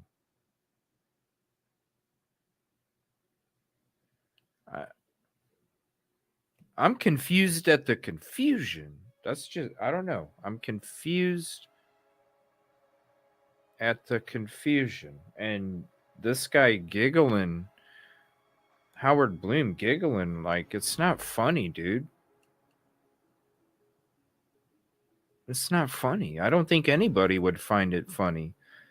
Like I said, if somebody's telling you that your significant spouse is going around effing all these people behind your back and they're saying it based off of theories and not factual information, that's messed up. That's very messed up. That's what you did, bro. President Ronald Reagan, and how that person was trying to influence the actress Jodie Foster, who she had no idea he even existed. And and that's what I was trying to say. I mean, especially with like Dr. Ramsland's profession, it's a double-edged sword. You're going to help out a lot of people. You're going to help out a lot of law enforcement figure out, how people act and how people react and why things happen like this. But you're also going to attract people like Brian Koberger to try to mask and hide themselves within society. And so it's, she's not nobody. And she initiated the conversation, which she confirmed with his family, as I reported. And then I got that he was emailing her. She says that never happened. But okay, so that error is wrong. But I don't think it takes away from my theory. And even if my theory is wrong, who knows? It's a theory. It's a hypothesis. Even if my theory is wrong, who knows? It's a hypothesis. So now we're not working together. This is fucking nuts. So we're not working together. We're not trying to dig through the information to come out with real factual information. We're going to put hypotheses out there as factual information.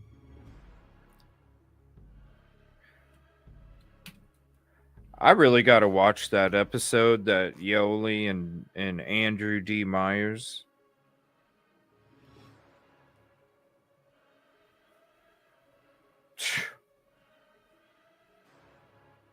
I would love to have a conversation, a real conversation with this dude. Like, let's talk integrity, man. You know, fuck the puff piece. Fuck the puff piece. Let's talk integrity, man. Let's talk about your beginnings. Let's talk about what inspired you to become a journalist. Let's go back to your childhood. Let's do all, you know what I'm saying? I would love to be able to, because I want to know. I want to know, like, from the beginning until now, like, what was your experience? How did it lead you to this destination? Really? Now, some of the questions might be direct, but it's always out of respect, and we'll have respect. So I just have a hard time. Listen, I approach my shit like old school journalism, which most people don't these days on here. I got that old school mind. Always have. So when I'm sitting here and I'm like, damn, man, you would expect me to be doing some shit like this, not you. You're supposed to be a forefather, man. You're supposed to be up on that Mount Rushmore carved in stone for journalism. But what was it? Man, I would love to sit and just talk about his career and all that, man, for real. As they search for truth. Trying to put forward how did you get here? A theory doesn't make one a liar, a grifter, worthy of death threats. Right. No, other things I've done that are worthy of all of that, but no, nobody's worthy of death threats. That's up to the higher power when our time has come. But dude, if you're making shit up for attention, that is grifting, dude. That's what it is. You're selling a book. That's what it is. And when you're coming, listen, you're not coming out here as Mr. Hypothesis to all these other platforms. You're coming out as somebody that's inside the investigation and that can give inside information. Just like how you started off this interview when you talked about how you're glad none of the secrets got out. Dude. And the grin just makes it worse because it's like, bro, there's no self-reflection at all in the actions that took place. There's no self-reflection, and the most disservice and the most disrespect for Dr. Catherine Ramsland that didn't even ask to have this happen. Poor, I feel so bad for her, man. I want to, you know what? I want to send her a card. Just let her know that. Let me write this down. I want to send her a card. Just let her know that we're thinking about her. Send her a little flower or something too to make her smile for 2 minutes before she goes back to her shit reality because of what was put out there that's not true. I don't know what they are, but not that.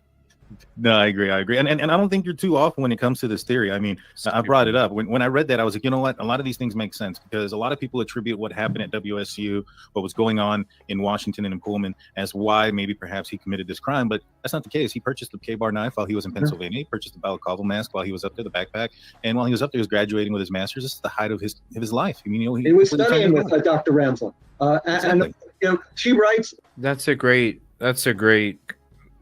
point too, Rach. He's not acknowledging that he probably caused her to get. Yeah, that's what I'm saying. When you put this information, there's some nutballs out there that will literally blame her more than BK because she was the inspiration. That's not right, man. That serial killers are fantasized first, and then they need it to become a reality. That's one of the lines for. I think Dr. Catherine Ramsland knows more about serial killers than you. And I think she would have been able to spot BK if he really had those tendencies, because shit just don't, all of a sudden one day you just don't go, oh, I'm a serial killer. No, there's quirks and tendencies and habits and all these other things. Shit that notifies people who can see it before it happens. Hey, this guy has some tendencies like this one that I teach the kid. I mean, come on, man.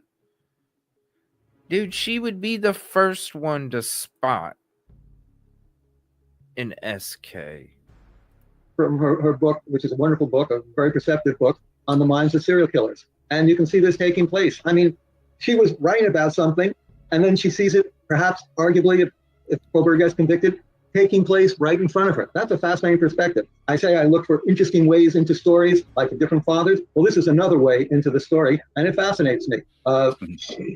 And we talk about large themes, almost novelistic themes in real life that you can make literature out of. Again, fathers who are having to deal with their own victimizations in different ways. The father of the accused killer, the father of one of the victims. A teacher who teaches about serial killers, who teaches about murderers, who teaches about people who have lost their hold on reality, really, in any ways, who feel they can't fit into this world without acting out in a vicious way. Well, then one of our students actually becomes that sort of metamorphosis. That too is interesting. That's another interesting angle. And that's just what I was trying to poke into. And I think that's something for people to poke into. Clearly, Dr. Ramsland is poking into it because she announced that she's writing about it. That's true. And for those that don't know, she did talk about writing a memoir. And in her memoir, she's going to talk about Bryan Kohberger. And we had broken this down. And in this, it was a podcast that was out about maybe 3 months ago. And in this podcast, she said that a lot of people asked her, like, how did she not see Bryan Kohberger in front of her? And she said, these predators hide. You know, kind of transitioning into the documentary, they bring up the Grove quite a bit. It seems like that day that Bryan Kohberger went out there was also the evening that he started his surveilling, at the very least. Based on everything that you know, do you think the victims were at that pool party? Well, first, the Grove story. You know, I sort of got a hold of that first. I'll say self-promotionally. It's a major part of my book. I talk about Brian's first trip to Moscow is to go to that pool party, and that pool party really.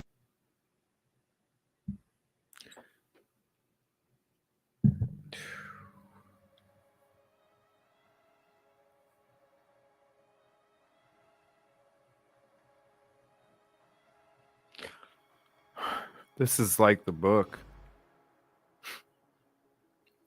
This is like the book. All right, we'll keep going.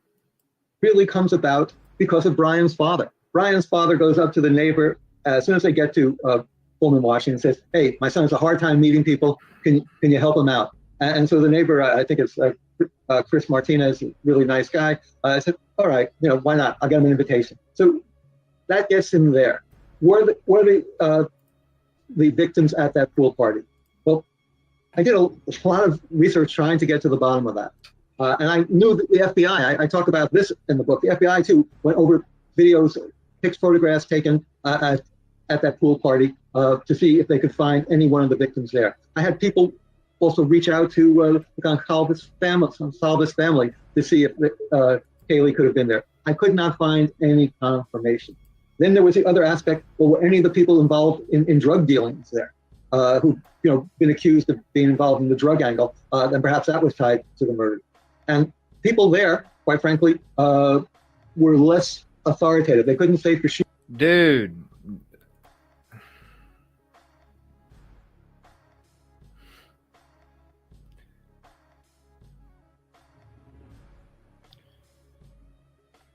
Students are not going to talk to Grandpa.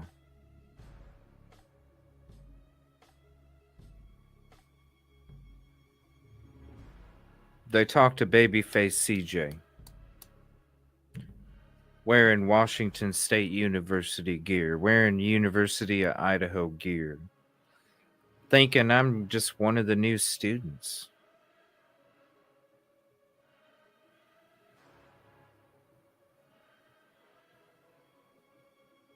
It was the only way I was going to get the truth.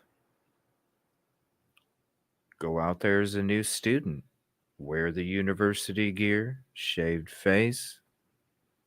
Hey, I'm just trying to ask around. They're not going to talk to fucking grandpa.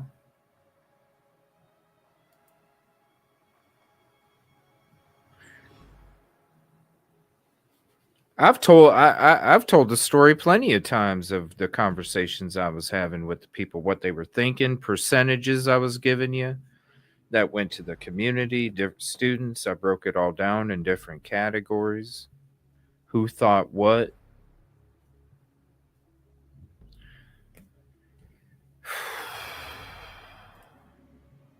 I don't understand. Maybe it's because I never came out with some outlandish shit. And so that's why I don't have thousands of people. It's sad. Sure, but I tried to look into that, but nothing that could ever put into Dateline. But I was able to get the names of the people who were there, who Kohlberg had spoken to, and I was able to share that with Dateline. Yeah, there's an interest. Yeah, that girl that was. Listen, here, we did the sneak peek live, but here's the video link with my commentary, okay, over on Twitch. We stream this. All of my episodes are unrestricted, and you have full access on Twitch. So this is the episode on Twitch where I covered the whole Dateline episode and with my commentary. I talk about that girl. I'm just brutally honest. I'm just brutally honest. That's the video link, so that'll take you right to the video where we covered it over there on Twitch. Full access, no restrictions. All full audio video, just like with any of these episodes. If any of these episodes or our shows or anything get blocked, banned, shut down, muted, whatever, you can literally go to Twitch and watch every episode in its entirety. No issues. And so when it comes to that, you get the commentary. Unfortunately, I couldn't discuss it. Because when I did discuss it, they slapped me for that too. So if you don't have Twitch, trust me, you'll want to have it. We're going to have plenty more special shows coming up for that soon. Interesting aspect of it where he fixated on a married woman, and then she had to contact her. I'm just going to say this, like with the girl that was like, oh, this is creepy. He reached back out. She already told you the reason. Well, he never gave, and he didn't. That's just typical, blah, blah, blah, blah, blah. But let's be honest, ladies, 2022. What's worse? Getting the message from BK, being respectful, saying, hey, we talked about this yesterday, this activity. It's something I'm interested in. I'm reaching out. I thought girls liked persistence. Right? Confidence, persistence. I thought girls liked that. I don't know. Maybe I don't know women, right? And then also, when you're thinking about this text message, was it sexual? Was it disrespectful? Was it rude? Was anything that was said or wrote could have been taken that way at all whatsoever? No. It was about the activity that you brought up in the first place. He wanted to let you know that he was also interested in that activity. and just ask for you to let them know. That's persistence. That's respect. That's not taking it to an area where it just shows that you're an object. So what the fuck is wrong with that text message? You know what was creepy to me? And I go through it in that Twitch episode with the full commentary. I show you the damn look that crazy nutball women give. Because you see that look and you're like, this girl's a nutball. I can already tell. Go check out that episode. You'll see. I show you the look multiple times. Husband, and he still didn't get the clue, something of that nature. Is there more to that? Not that he sort of, this was, I think, and again, I'm now going to get a theory, and if I throw out a theory, don't say I'm lying or grifting, but I think in this way, this was Brian's coming out party. He'd just gone across the country. He just had his, a job as a teaching assistant at a major university. And now he's at a party at the Grove, and it's a pretty fun place. He's been there. They have a deck around the place about half the size of a football field. They got barbecues going. There's music playing. The DJ has Bad Bunny going at full blast. A lot of the Hispanic kids were there. The Hispanic Graduate Student Association, too, was involved in putting this together, and the music's going. And he sees all these women, and he's just sitting there at the side of the pool talking to one of the guys. And Brian looks pretty good. He's been working out. He's gotten rid of that 100-pound weight, and he's now going to try to enter the world. And he tries to enter the world. And he talks to a couple of young women, and he zeroed in on a couple of three very attractive women. I have photographs of them all. And maybe part of their photographs of some of the women found. All right, hold on. I gotta pause this. So you're telling me this guy was working out? You mean to tell me this guy was working out, lifting weights? What's up, Nina? You mean to tell me this guy was working out and lifting weights? When I first seen this picture, when it dropped in the documents, I said, holy shit, this dude looks malnourished. Like he's been eating peanut butter sandwiches for 2 months, and that's it. What the heck? Working out, lifting weights? This dude looks like he has no protein in his fucking body whatsoever. What are you talking about?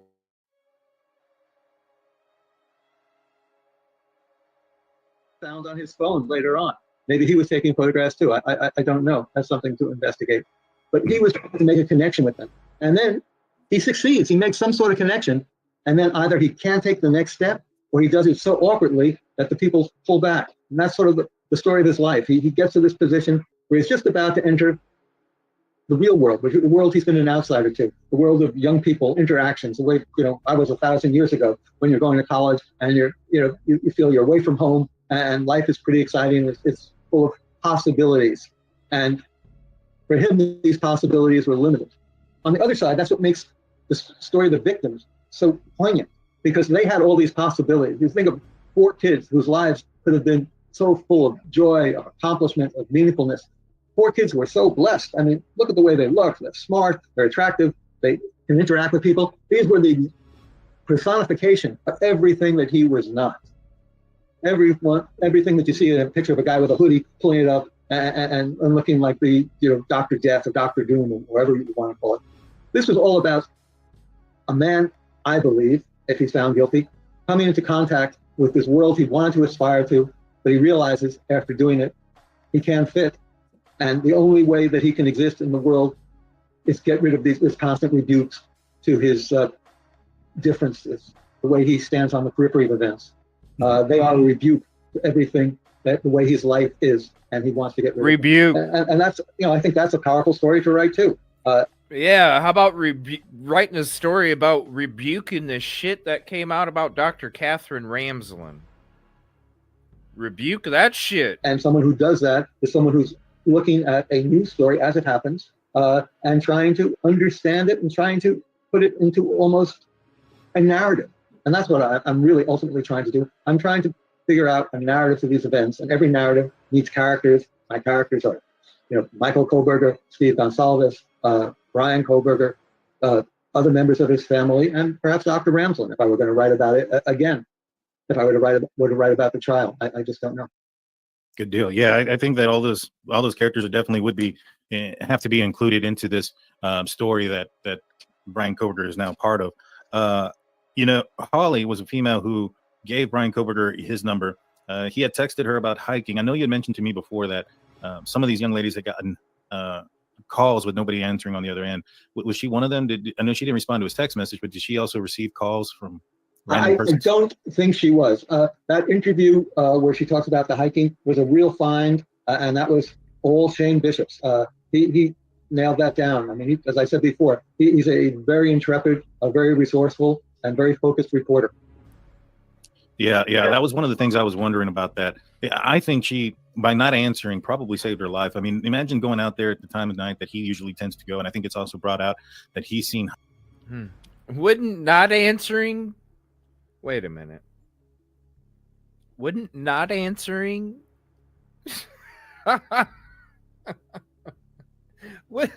Wouldn't not answering piss them off? Not answering would piss them off.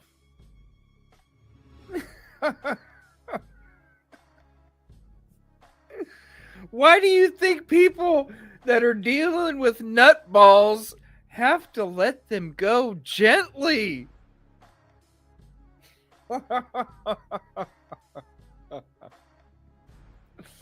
Oh, my Lord. The world is so naive, isn't it? Oh, those cotton balls are so soft.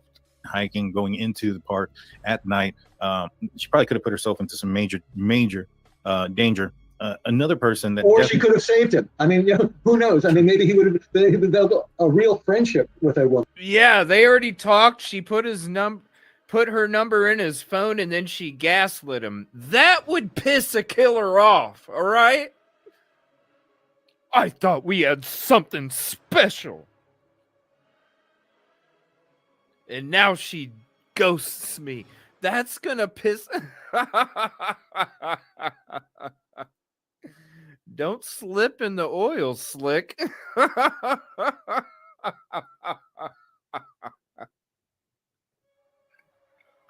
Oh,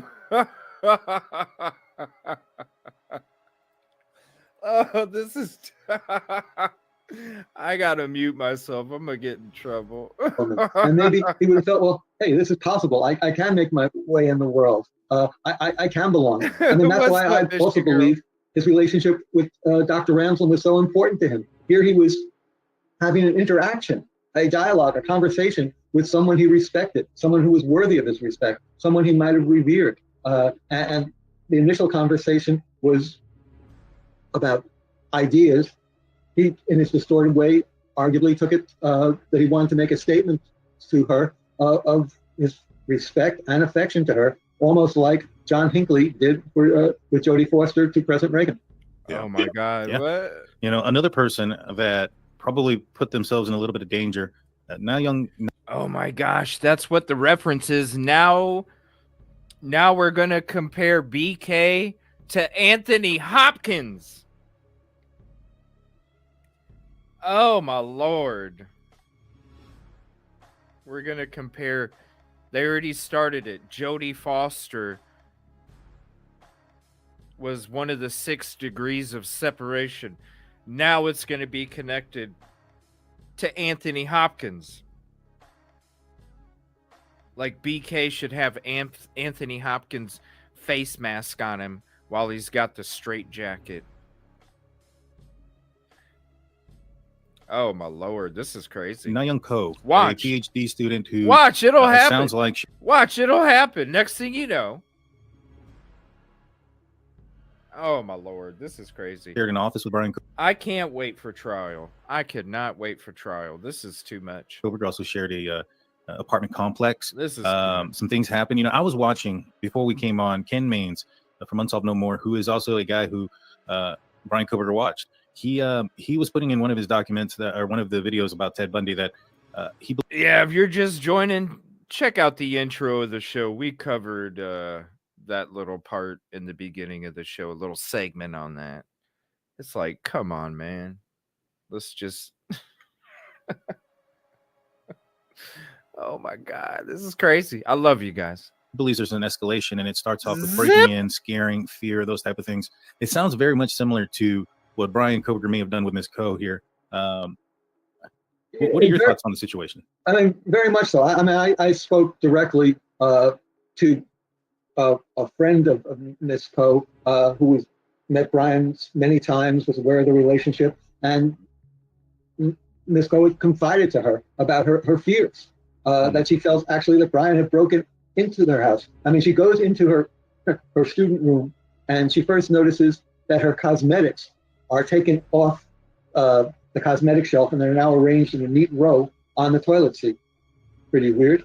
And then she looks more, and she notices that this watch and letter that she had talked about, because it came from her sister, it was so heartfelt sentiment, she was away from home, it meant a great deal for her, and that's missing too. And then she decided that Koberger did it. I don't think she ever confronted him. The way I heard it explained to me by someone who knew them both and was involved in both the interactions, she was afraid of Koberger. For some reason, he intimidated her. And then afterwards, when the bolo on the white Hyundai came out, let's be on the lookout for this car, she put two and two together. That you know. Wait a minute. I thought BK was the one that got cold feet. I thought BK got the cold feet and he backed away from her. Now all of a sudden she backed away from him. Scorn lover. Scorn lover. Got these guys sucked in. Scorn lover. This is Brian's car, but she was afraid to say anything. At that point, she was too fearful, and she never went to the authorities. I mean, just like I believe. I broke up with him. He didn't break up with me. That Brian's father, on some level. You're looking for a white Hyundai Elantra. Here I've got the son who has, I know, really large problems. And I'm driving across country in the car, which is pretty much like the kind of car they're looking for. Maybe we should talk about this. But he couldn't bring himself to it. There are moments that are too large to confront. We all do that in life. We say, oh, well, I'm going to rationalize it. Maybe it'll go away. Unfortunately, those kind of diagnoses never go away. No, they don't. Not at all. In fact, I talk about how self-aware he was of his mental conditions and the searches that he was making kind of include that. Now, you mentioned the letter. There was a letter that was found with Brian Koberger. It was weird. It was like a letter from Brian from Montana, from somewhere else. That's not the same letter, right, that was missing from his or do you know anything about that letter? I know nothing about the Montana letter. The letter that was missing from Miss Coe was from her sister. I've never been able to find that there's any proof that Brian took it. I mean, this is just, again, speculation of theory. If the theory proves to be invalid, well, that doesn't mean that anyone who's espousing that theory, any investigator, is a liar. He's searching for the truth. This is a valid path to go down, given all the other circumstances. Yeah, like the path of Dr. Catherine Ramsland being the sexual fetish and the inspiration for him to commit the crimes in Idaho. But it's a hypothesis. It's just a hypothesis. Yeah, no, for sure. It's just a hypothesis. From what you understood, was there ever any? I know that the Dateline brings up the night that she runs to his apartment because somebody broke in.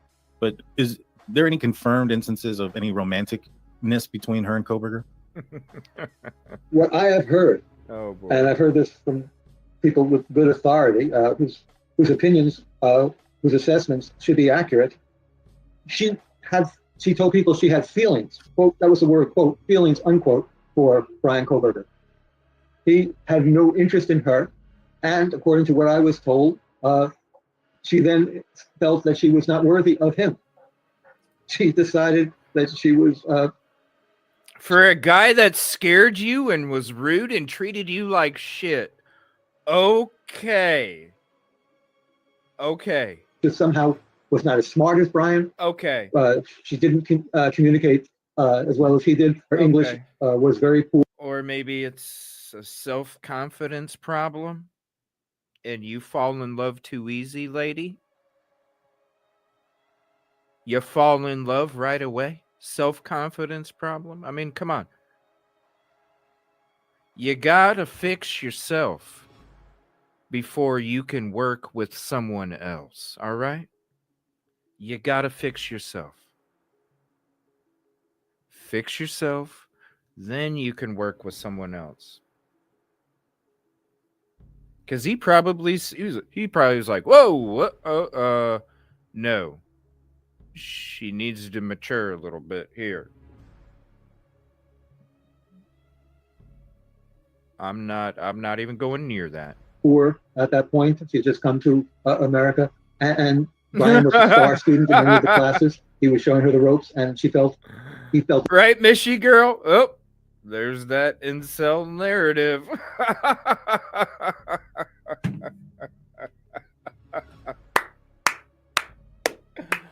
Oh, you're the best, Mishy girl. Ashamed of her, and she, in her own way, felt unworthy of his attentions, which is pretty ironic because here's Brian Koberger looking at the rest of the world, and he's feeling unworthy of their attention. So it's a very sad little cycle going around. And thank you all. I know some of you are just listening, not able to chat. I want to say shout out to you all too. Thank you very much. Appreciate it. And thank you. Yeah, it definitely is. It's wow. You know, I think it's probably because he felt she was a weaker person than he was, given the fact that she didn't understand English and things like that. I mean, that's not the...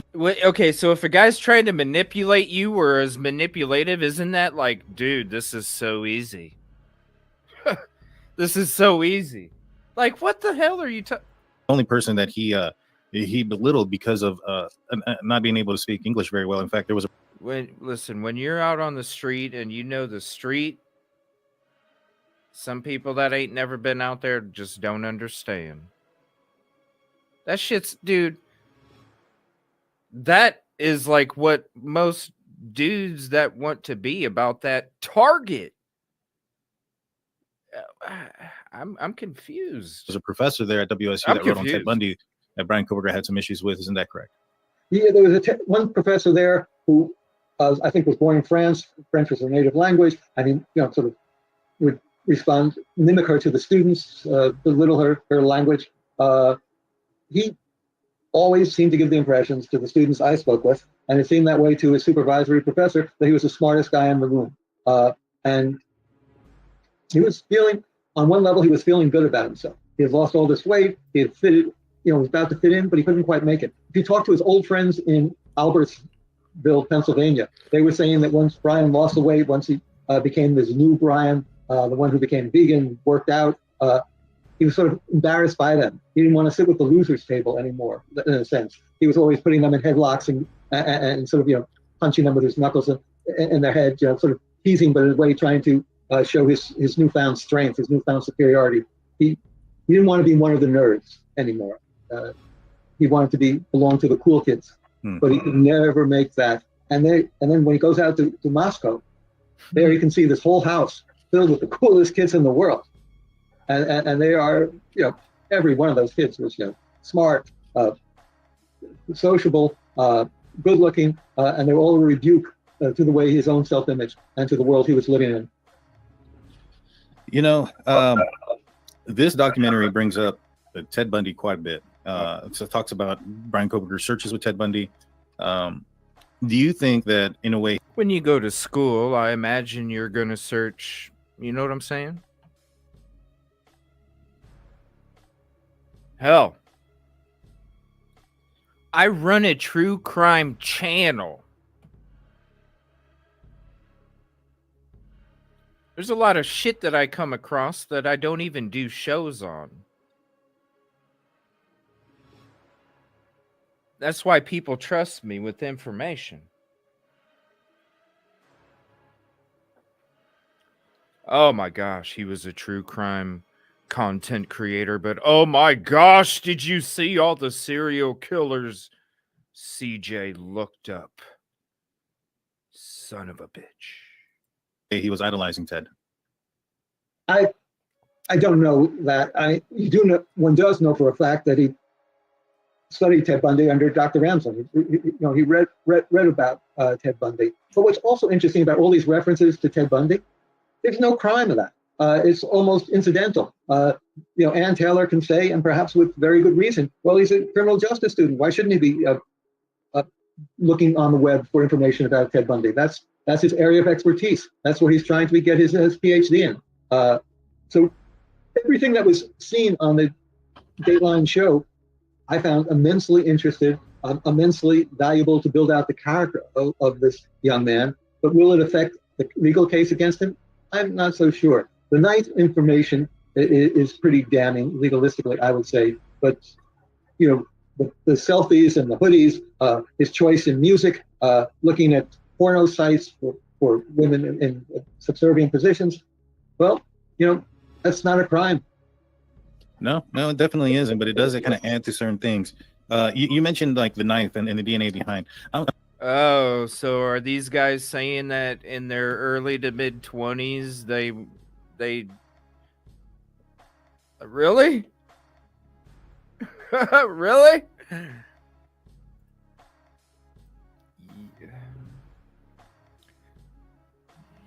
Woo. Okay. I'm curious, do you think, based on what you know and the kind of person that he may be, do you think it may have been intentional? Or do you think that was an accident still? Because he was out there searching for another one. He wasn't too concerned about the optics of the financial records leading him to purchase a new one. What do you think about that? I think he just wasn't very smart at that point. I mean, his whole, whatever scenario was in his mind, and again, this is my scenario. I believe he was, after Maddie. That's what I said in my book before Dateline. Dateline seems to reinforce it.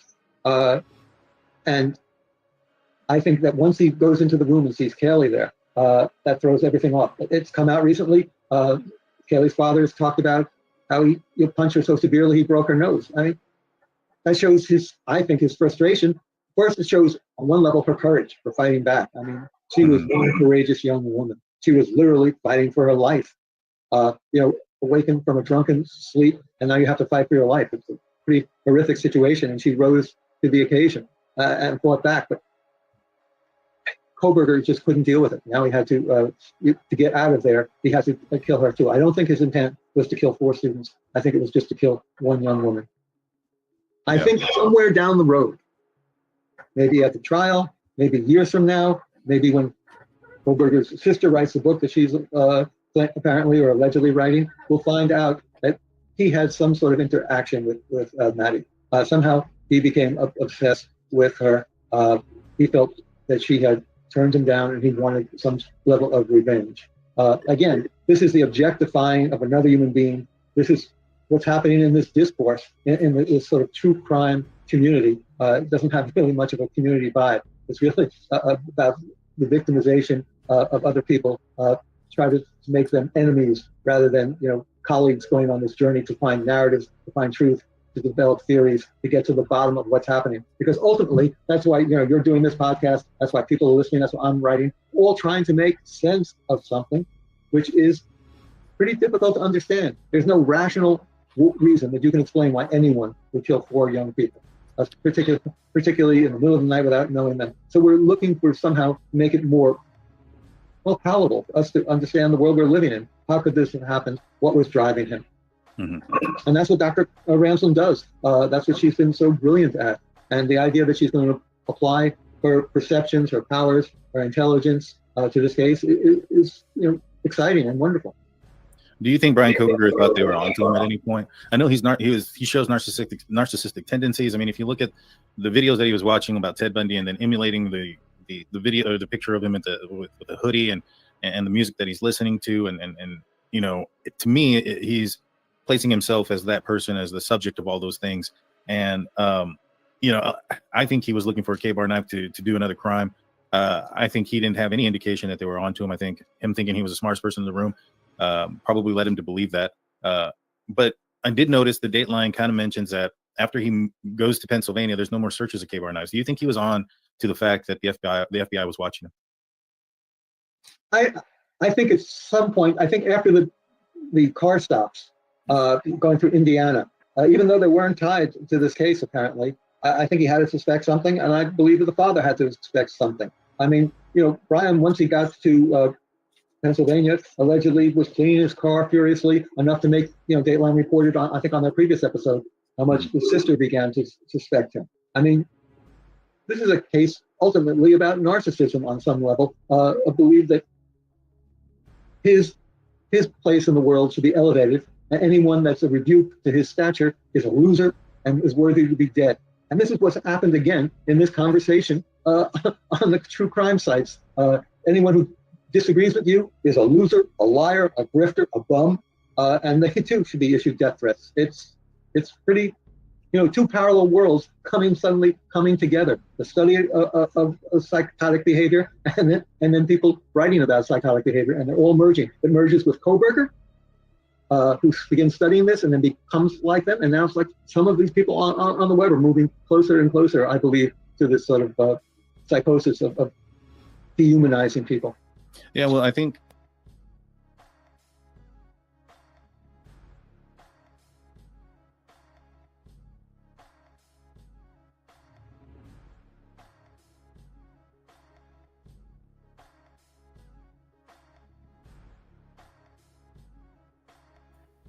sorry, I was on mute.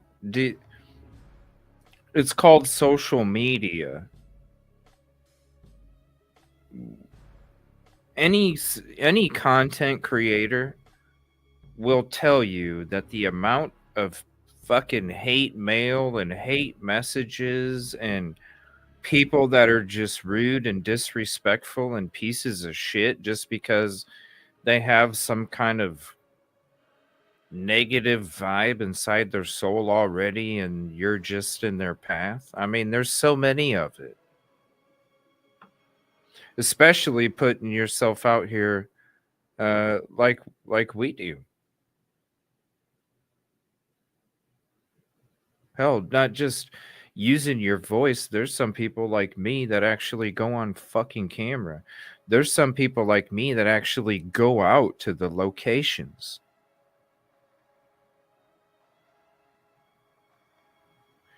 Is it unfortunate? Yes. Has it ruined the true crime community over the last few years? Yeah.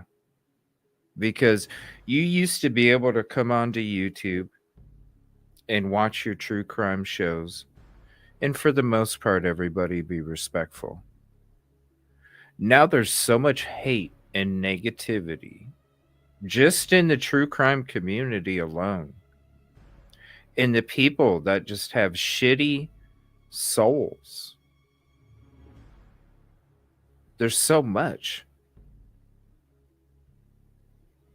That's why sometimes you sit there and you go, like, well, you might as well do it too, right? Or you have people like me or people that I'm associated with that sit there and go, it's just a different day now. It's just a different day. So Blum, nobody deserves that. But don't you think Catherine Ramsland got even more than you when you blamed her for being the inspiration behind the crime that took place against Kaylee, Maddie, Xana, and Ethan? I'm pretty sure she probably did. But I'm sorry, dude. Like, this is what true crime has become, unfortunately, is soap operas and a bunch of negativity, people having food fights every day. They're using these victims as stepping stones for their own greed.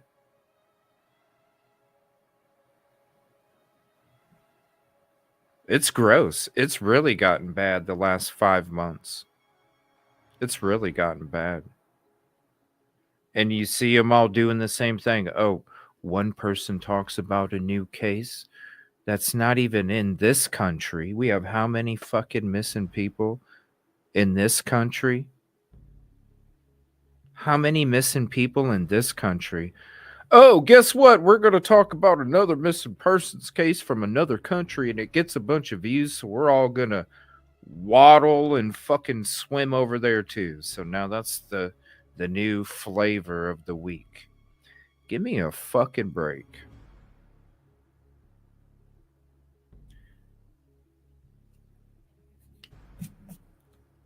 I'm gonna shut up. Never mind.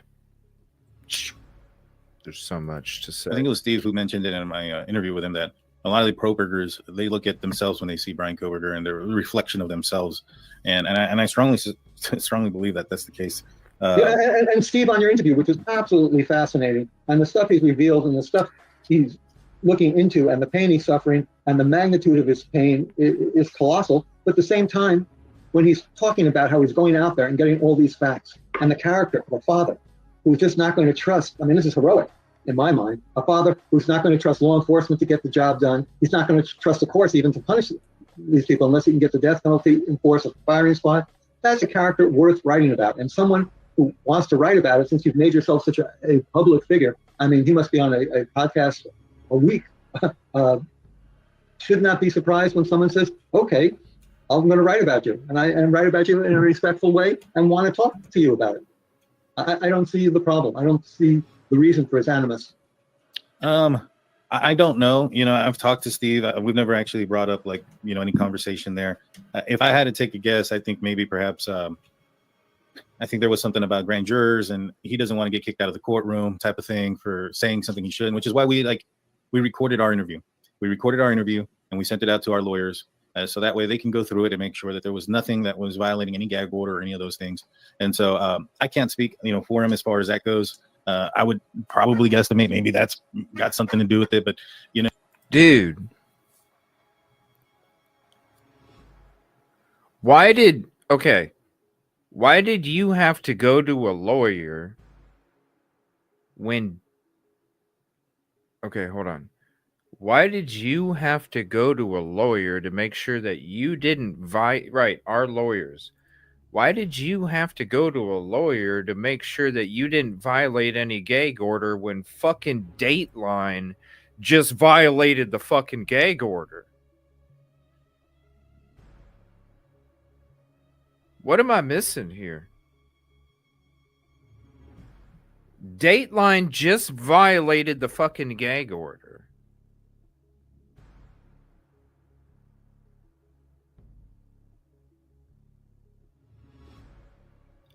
Make that make sense. I'm just really confused. I really, you know, he's never mentioned anything negative to me about you. You know, when we have talked, and well, he's been mentioned enough. I don't mind people criticizing me. My gosh, you know, we all live in the world. Let me be criticized, but you know, you don't have to impugn someone's motives.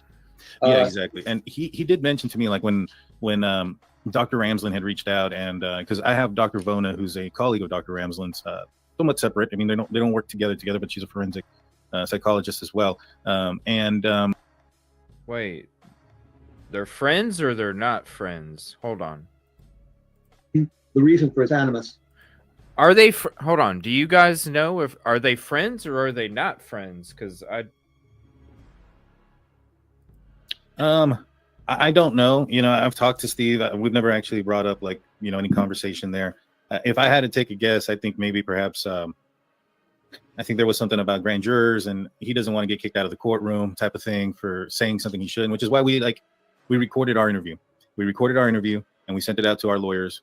So that way they can go through it and make sure that there was nothing that was violating any gag order or any of those things.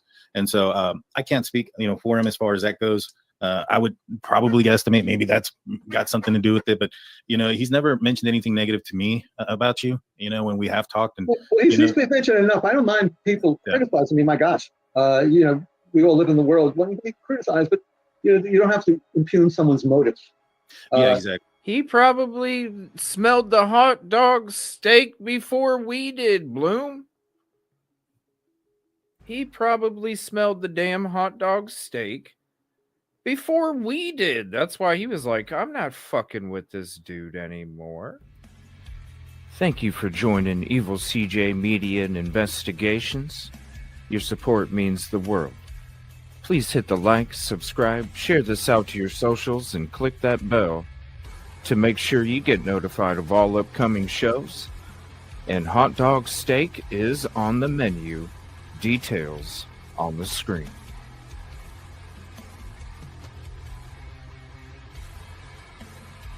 And he did mention to me, like, when I love that. Dr. I just Ramsland put had it reached together out, and today. because I have Dr. Vona, who's a colleague of Dr. Ramsland's, somewhat separate. I mean, they don't work together, but she's a forensic. A colleague. Okay, so did they work together? I need to know this. Did they work together or not?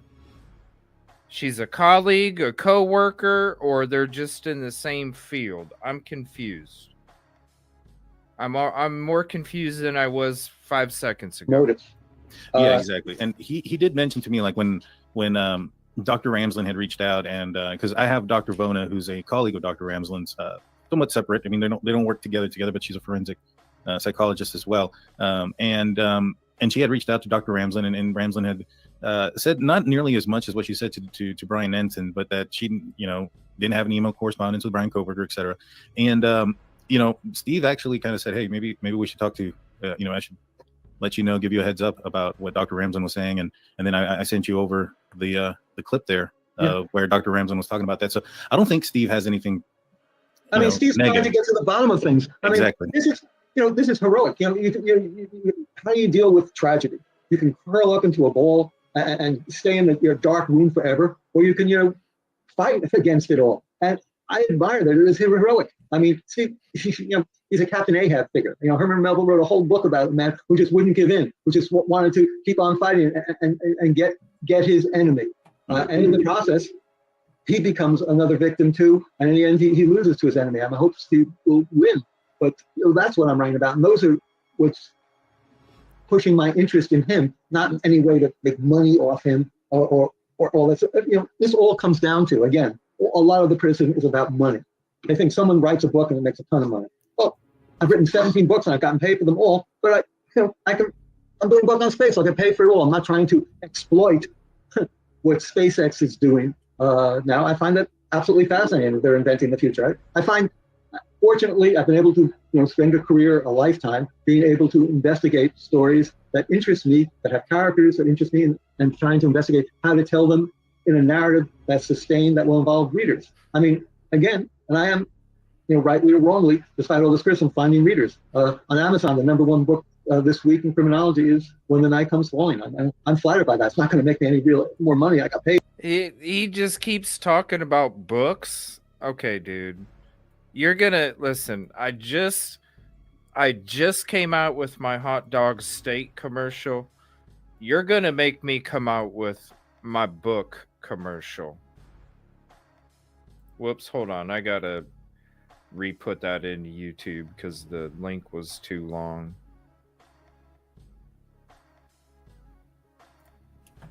This is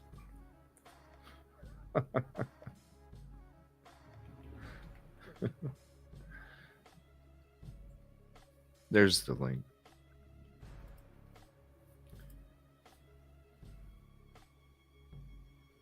My lord.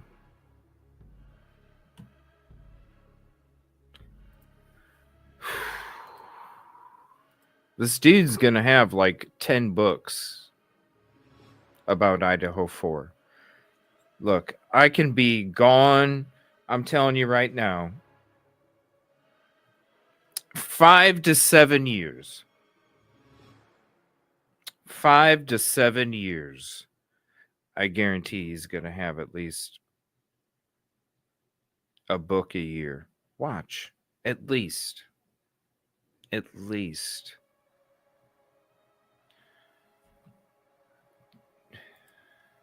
He's telling you everything. He's telling you everything to watch out for. He's telling you everything to watch out for, but thinking that you're naive enough to not know that he's doing it to you.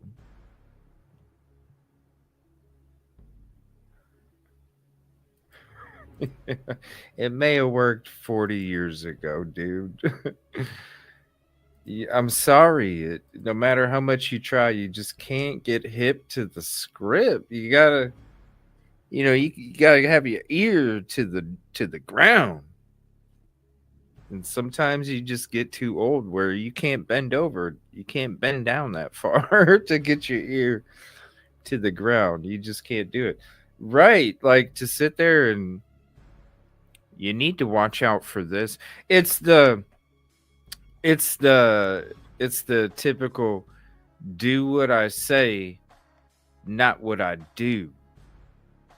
Do what I say, not what I do. I'm going to tell you how you should approach this situation, but don't watch me, because I don't do it that way. That's already, and allowed me to write the book. That's how I earned my living. But the book, don't impugn. I'm telling not you, but I'm telling the people listening, impugn other people's motives. I just don't get. In all my life, after covering a lot of stories, I don't understand this sort of animosity. Yeah, no, I hear you, my man. I get it too. I get, you must be saying Brian Koberger is guilty for the money and the views. And I'm like, yo, if you go watch these conspiracy theories things, you'll see some actual views there. Like, I do this, and just don't show up in people's chats drunk as fuck, get booted, and then come back on your wife's shit drunk as fuck, saying some nasty shit to a whole bunch of people. You shouldn't do that, ladies and gentlemen. No, you should not do that. I've done this from the beginning to explain things from no names. No names. In law enforcement myself, so I understand some of the jargon, I understand the writing, I understand the terms, I understand perspective and meaning and underlining behind evidence and what people are trying to say with those things. And my deal has always been to just bring out. We just drink coffee over here. Shout out to coffee. Up the truth, and I think you're doing an excellent job there, Howard, of doing it. Thank you. You wouldn't get the hate you get from those. I mean, that's like when I was a police officer. They told us, if you're not getting complaints, you're not doing anything. And so I think you're doing an excellent job, my man. Now, I wanted to bring up a couple of questions. There were some good ones that I wanted to bring up real quick. First one was from Close. She says, do you have any additional information about the fact that Koberger drove away from the crime scene so quickly that he nearly hit someone? Was that a vehicle, pedestrian, witness? That was said in the Dateline episode that he almost hit someone, and they emphasized that. I couldn't see anybody standing there in the video. Do you have any intel on that by any chance? When I saw that on Dateline, I was going, wow, I didn't know about that. And I don't even remember a discussion I had with the producers about that. So I thought that was pretty interesting.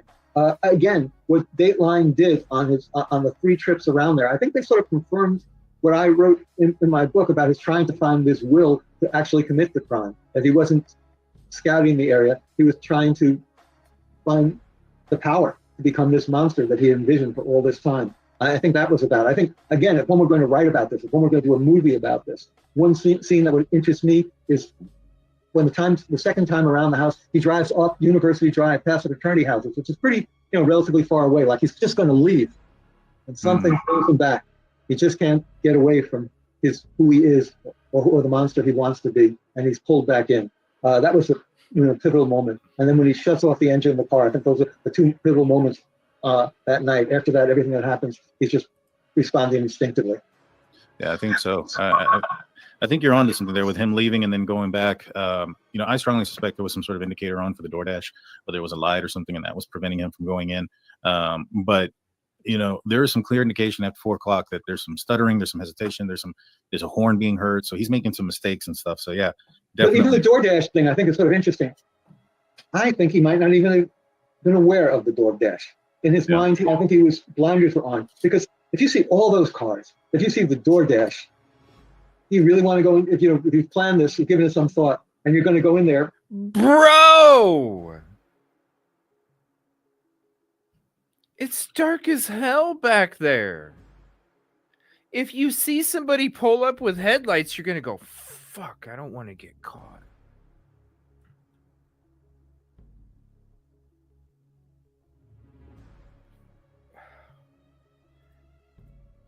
Dude, He wouldn't even have the instincts to commit a robbery on Grand Theft Auto 5.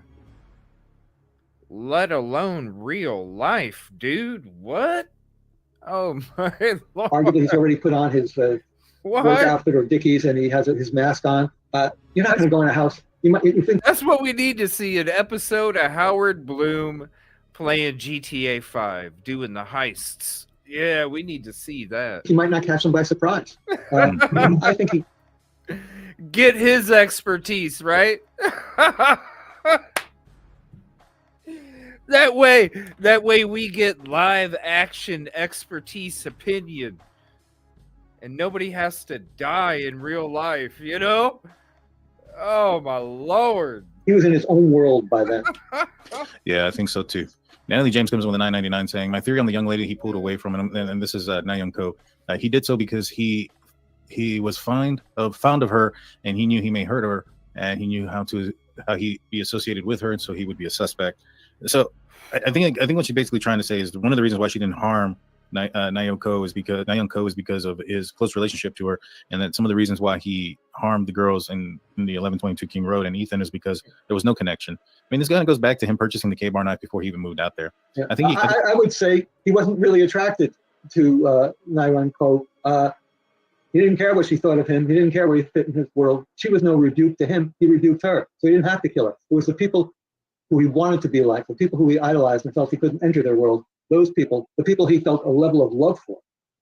He loved them so much, on his level, he needed to kill them because their presence was a rebuke to the world he was living in and couldn't fit in. He wanted to be like them. He didn't want to be like Nayoung Ko, I believe. That's, again, is a theory. My theory is wrong. It doesn't mean I'm lying or grifting. It means it's just a hypothesis that I throw out there, and you can... Yeah, what about the hypothesis of him saying that your significant other is effing all these people, and then he's like, hey, don't get mad at me because I told you he or she was out fucking a whole bunch of people? It was just a hypothesis. Don't get mad. Whew. Imagine how many people would be...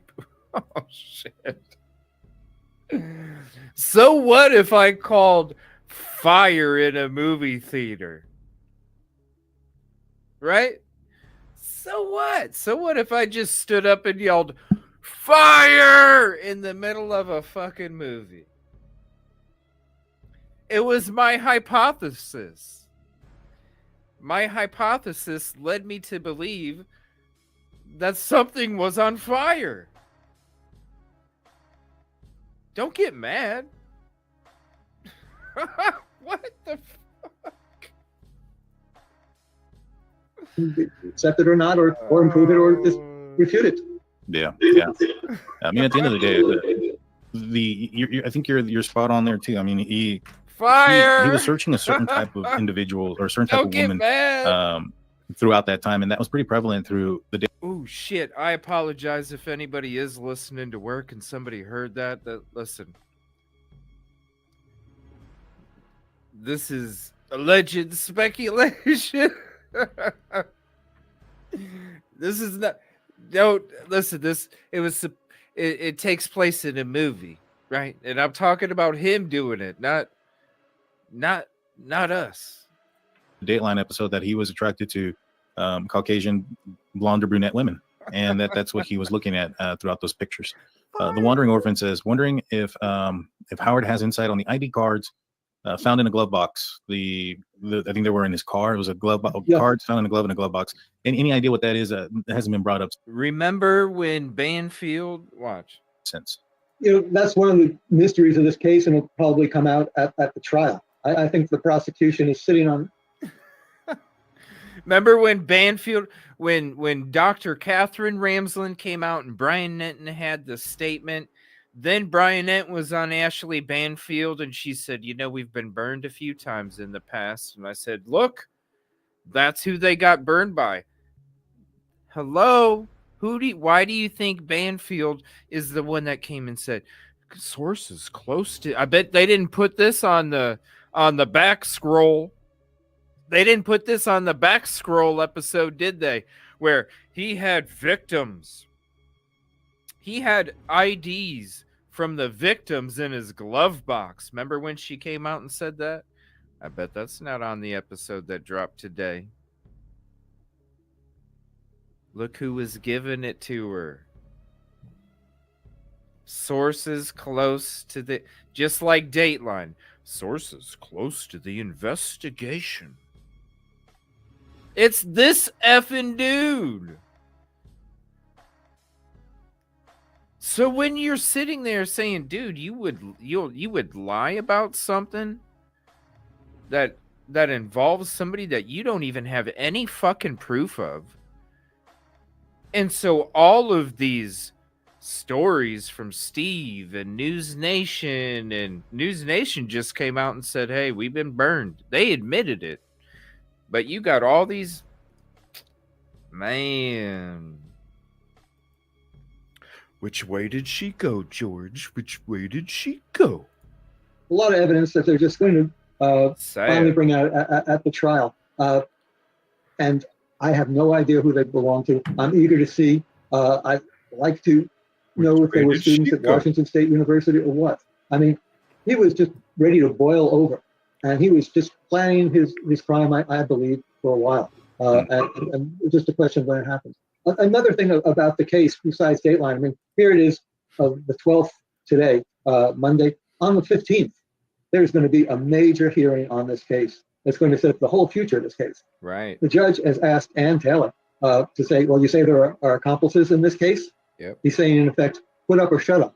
I want their names. You can't just throw out these theories in the courtroom. You've got to back it up with facts. And if, in fact, she will not be able to use who's hypothesis that there were other. If you're joining in late, I covered that in the beginning intro segment of the show too. Who are the alternate suspects? I brought up a couple ideas. Let me know what you think. Check it out. Let me know in the comment section. I honestly think it's the car that's leaving the crime scene. And you'll see what I mean if you've checked out some of the other episodes where we're talking about that dart. Yeah. Alternate suspect. It's a different vehicle, man. Perpetrators. It's a different And what vehicle. defense does she have? Then we're back with just this alibi, which the judge has already said is, I think his words were, this is not an alibi. So they have nothing. I don't know where they go from there. Yeah, no, I know that there's some blood on a handrail on the first floor, but there's no indication that the killer went to the first floor. There's some blood in a glove outside, but who knows when that glove was left behind. And nobody knows to the amount of the blood that was on the handrail. I mean, it could be a very, very minute, small amount. Well, we know it's male DNA, but I think on the 15th, the impression I have is that Ann Taylor has to put names to those blood samples. You can't just say, well, there's this unknown blood. I think Judge Hippler wants names. You can't just say in a vague way, well, the other people did it. You've got to name those other people, and then we can have a real investigation about guilt or innocence. Yeah, I agree. Chloe comes regarding the pool party at the Grove. Wonder if Koberger ever returned to the Grove or the vicinity to People Watch. There are multiple photos of Xana at the Grove. Thoughts? That's interesting. I've never seen any photos of Xana at the Grove. I'd love to see that. That would be really interesting. If you have one, send one to Dan. I mean, I've been trying to, I went through people at that pool party. See, they're not talking to Grandpa. They're not. They're not talking to Grandpa. Jiminy Cricket. The pictures that were taken. A lot of people. Jiminy Cricket. Cell phone photographs of the people at the pool party. And I've had put a couple of them on my phone trying to see if I could identify those people. I was going around Washington State University in Moscow, and I couldn't get that. But I've never, ever seen any of Xana. And I think the FBI was looking for photographs of the 4 victims there. They were also looking for, at one point, drug dealers, people who had with drug histories in the community that might have been tied, that Koberger might have reached out to them to see them there. And they couldn't find any substantiation of that either. So if you have a photo of Xana there and know where to get one, please let us know. We'd love to see it. Yeah, me too. Especially, send it to me. If you find it, I'll send it over to Howard as well. Natalie James comes back saying, thoughts on how he drove to the scene. Did he have the dicky suit on when he left his apartment? He was habitually pulled over, so That would have been a huge risk. Do you think he dextered his car or arrived wearing his outfit that he entered the house in, or do you think that's something that he changed outside of the house? I believe, and again, this is just supposition, he was already dressed up. I think he was dressed for that night because he knew he could get away with it. But also, the Dickies suit or the work suit didn't have a belt around it. So he had to put the knife sheath in a pocket. That's one of the reasons why he sort of left it behind. But if he got stopped, he could just put the sheath, bury it in a pocket. But I don't think he was thinking about getting stopped. I think he felt he could talk his way out of that. I mean, even when he's stopped by the police and when you're going there to commit a crime, the last thing you're going to do is have the sheath on it, because how are you supposed to stab somebody if the sheath is on it when you're inside? And the other thing that you're not going to do, I'm just talking street knowledge here. Maybe that's missing. The other thing you're not going to do is have the fucking sheath in your hand, because you're going to need it to grab and deflect and defend and move and manipulate.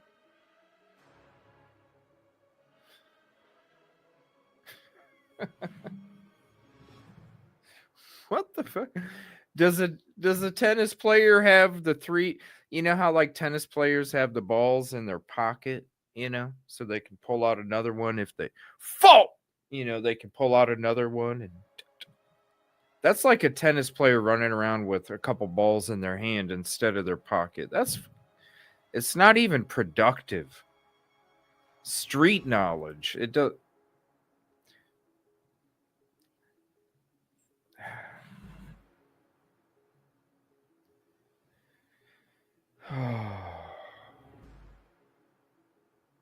It's just missing. Indiana after the crimes and after his alleged participation in them. And you see him talking to, of course, a deputy sheriff and then a state trooper.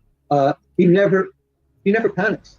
I mean, he's pretty cool. I mean, I got stopped for going through a stop sign the other week, and cop pulls me over. You see the flashing lights, and I'm all frazzled, like having a hard time finding my insurance ID and getting everything out to the officer. But he was pretty cool.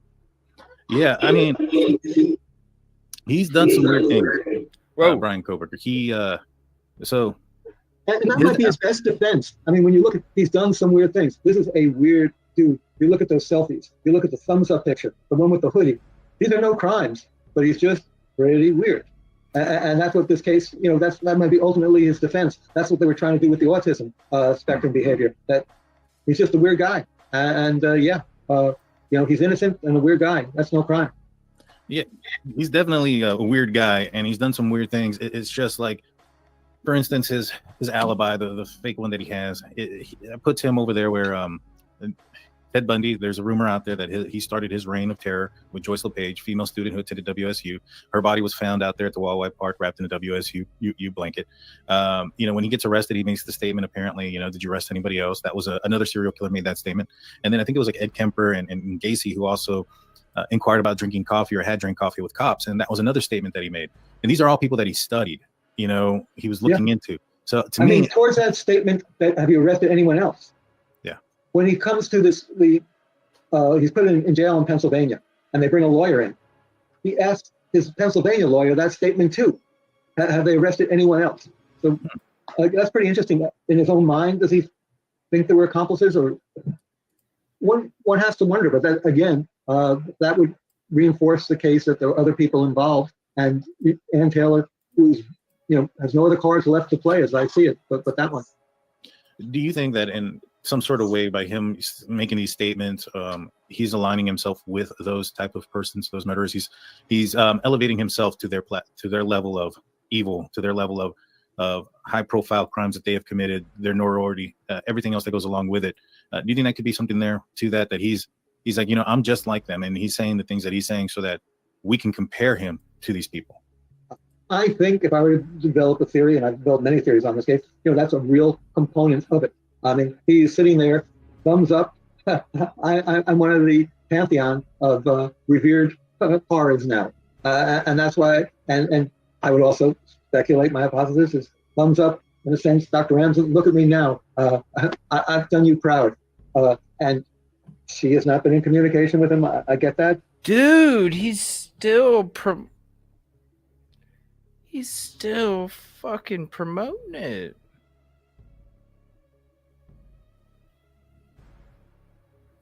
she's just been in communication with the family and reaching out to him. But that's how I would interpret what's happening. You know, I do want to bring this up. So and I'm going to go back to the statement that Catherine Ramsden made. She goes, I called his parents a gesture of kindness, but I do not advise him about the case. I called his parents past tense. I do not his present There tense, you go. she still talks to. So, I mean, she says that she's not going to Idaho with them. She's not been invited and those other things. But it does certainly seem like there was some sort of communication there. It seems like there was some sort of communication, at least on Brian Koberger's part, up until his arrest. You know, and it doesn't sound like maybe perhaps it was unprovoked and unresponded communication, but it does sound like there was some there. And I think also another component of that is that the Koberger family is so glad to have someone after all this they feel is on their side. They might have been embroidering their relationship with her, their involvement with her, because I will also stand by the fact that the Koberger family told his Pennsylvania attorneys that we're not going to speak with you until we get clearance from Dr. Ramsden. Maybe they didn't ask Dr. Ramsden. Maybe she wasn't aware that they were asking him, but they did tell the attorney that they wanted the guidance from this woman they respected. And I think they reported back to Brian when he was in jail in Pennsylvania. Brian, your old professor has reached out. I think that he would have felt a moment of triumph, of accomplishment for that. Mm-hmm. And, you know, there is some sort of relationship with there. I mean, I was a teaching assistant. When the teacher that teaches you about serial killers reaches out for support, that means she didn't notice.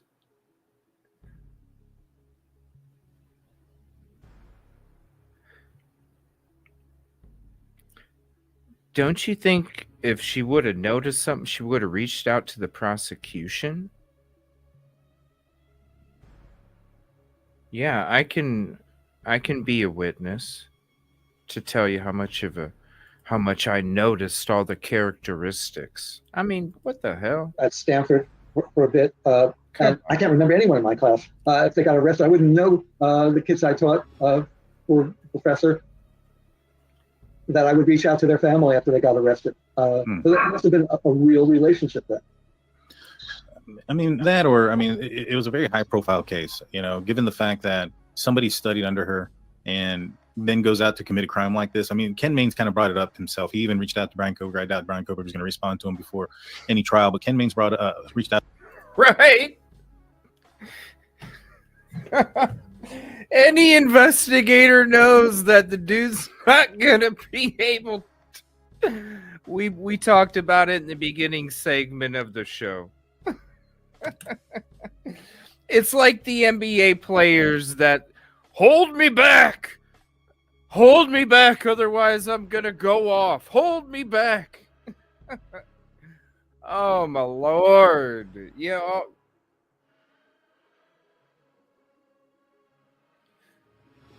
Oh, he ain't gonna be. Out to him to ask him about why he was watching his videos and things of that nature. And you know, I think it's probably going to be under the same sense, you know, trying to learn, trying to understand. Oh my God. You know, and Ken reached out back to him because of who he is. I think that if this was a different crime, if Brian Koberger was convicted of or alleged to have committed a string of robberies and all he did was steal things or whatever the case may have been, even if there was some sort of relationship, I don't think she would have taken the steps she took. Now, I think that she has an in because he was a student of hers, and that gives her an in to a potential book. Now, I'm not saying that that's what she has in mind, but I mean, you know, I covered true crime. I hope it's what she has in mind, and that doesn't make her a grifter. It means that she has someone who can add insight into the conversation. She can take some firsthand experience that she had and add it into the conversation. I'm looking forward to reading her book. Looking forward.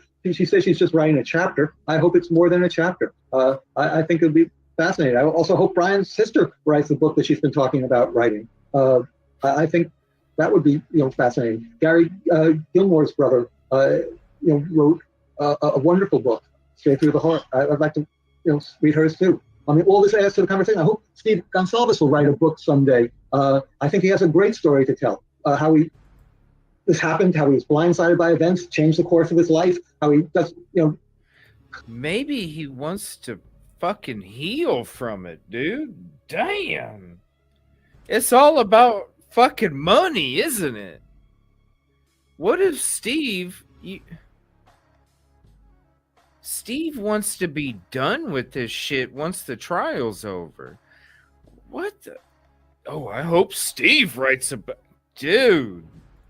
Could go on into a shell. Instead, he goes out to take on the world, do everything for his Kaylee. I think... What is wow, that's a father, a man you can respect. Yeah, you definitely can. It's all about money. All right, Jeremiah says BK wanted to be possessed much like the malignant being. Sorry about that. Ted Bundy paper downloaded from that paper. Yeah, I think so too. I think he definitely was trying to emulate and find an identity in himself, something that he had lacked. Steve brought up the Reddit. A person from Reddit had reached out to him. Have you heard or reached out or have been reached out to anybody else that have maybe filled out Brian Koberger's Reddit survey? No, I think that would be really interesting. I wonder, Steve also talks about people who come out to phony information. I mean, he's been victimized in all this too. He's been getting people harassing him, sending phony information. At one point, he talks about hiring a private detective to go look into this, and he's being conned. There's someone who's in prison who wants to pass information to him, and the guy is just doing a jailhouse con. That he wants this information so much, and he suspects that these people are going to be conning him, and yet he has to get to the bottom of it because it just could be true. And along the way, he's going to make some mistakes in judging what's true or not. A reporter going to get to the bottom of things, you're going to make some mistakes too. That's the process, and it doesn't mean that I made a mistake on this. It's because I'm trying to sneak a fast one past the readership. I'm telling. Yes, you acknowledge it, and you don't. Wow, you don't. This is more the beginning. Preparation for the crime.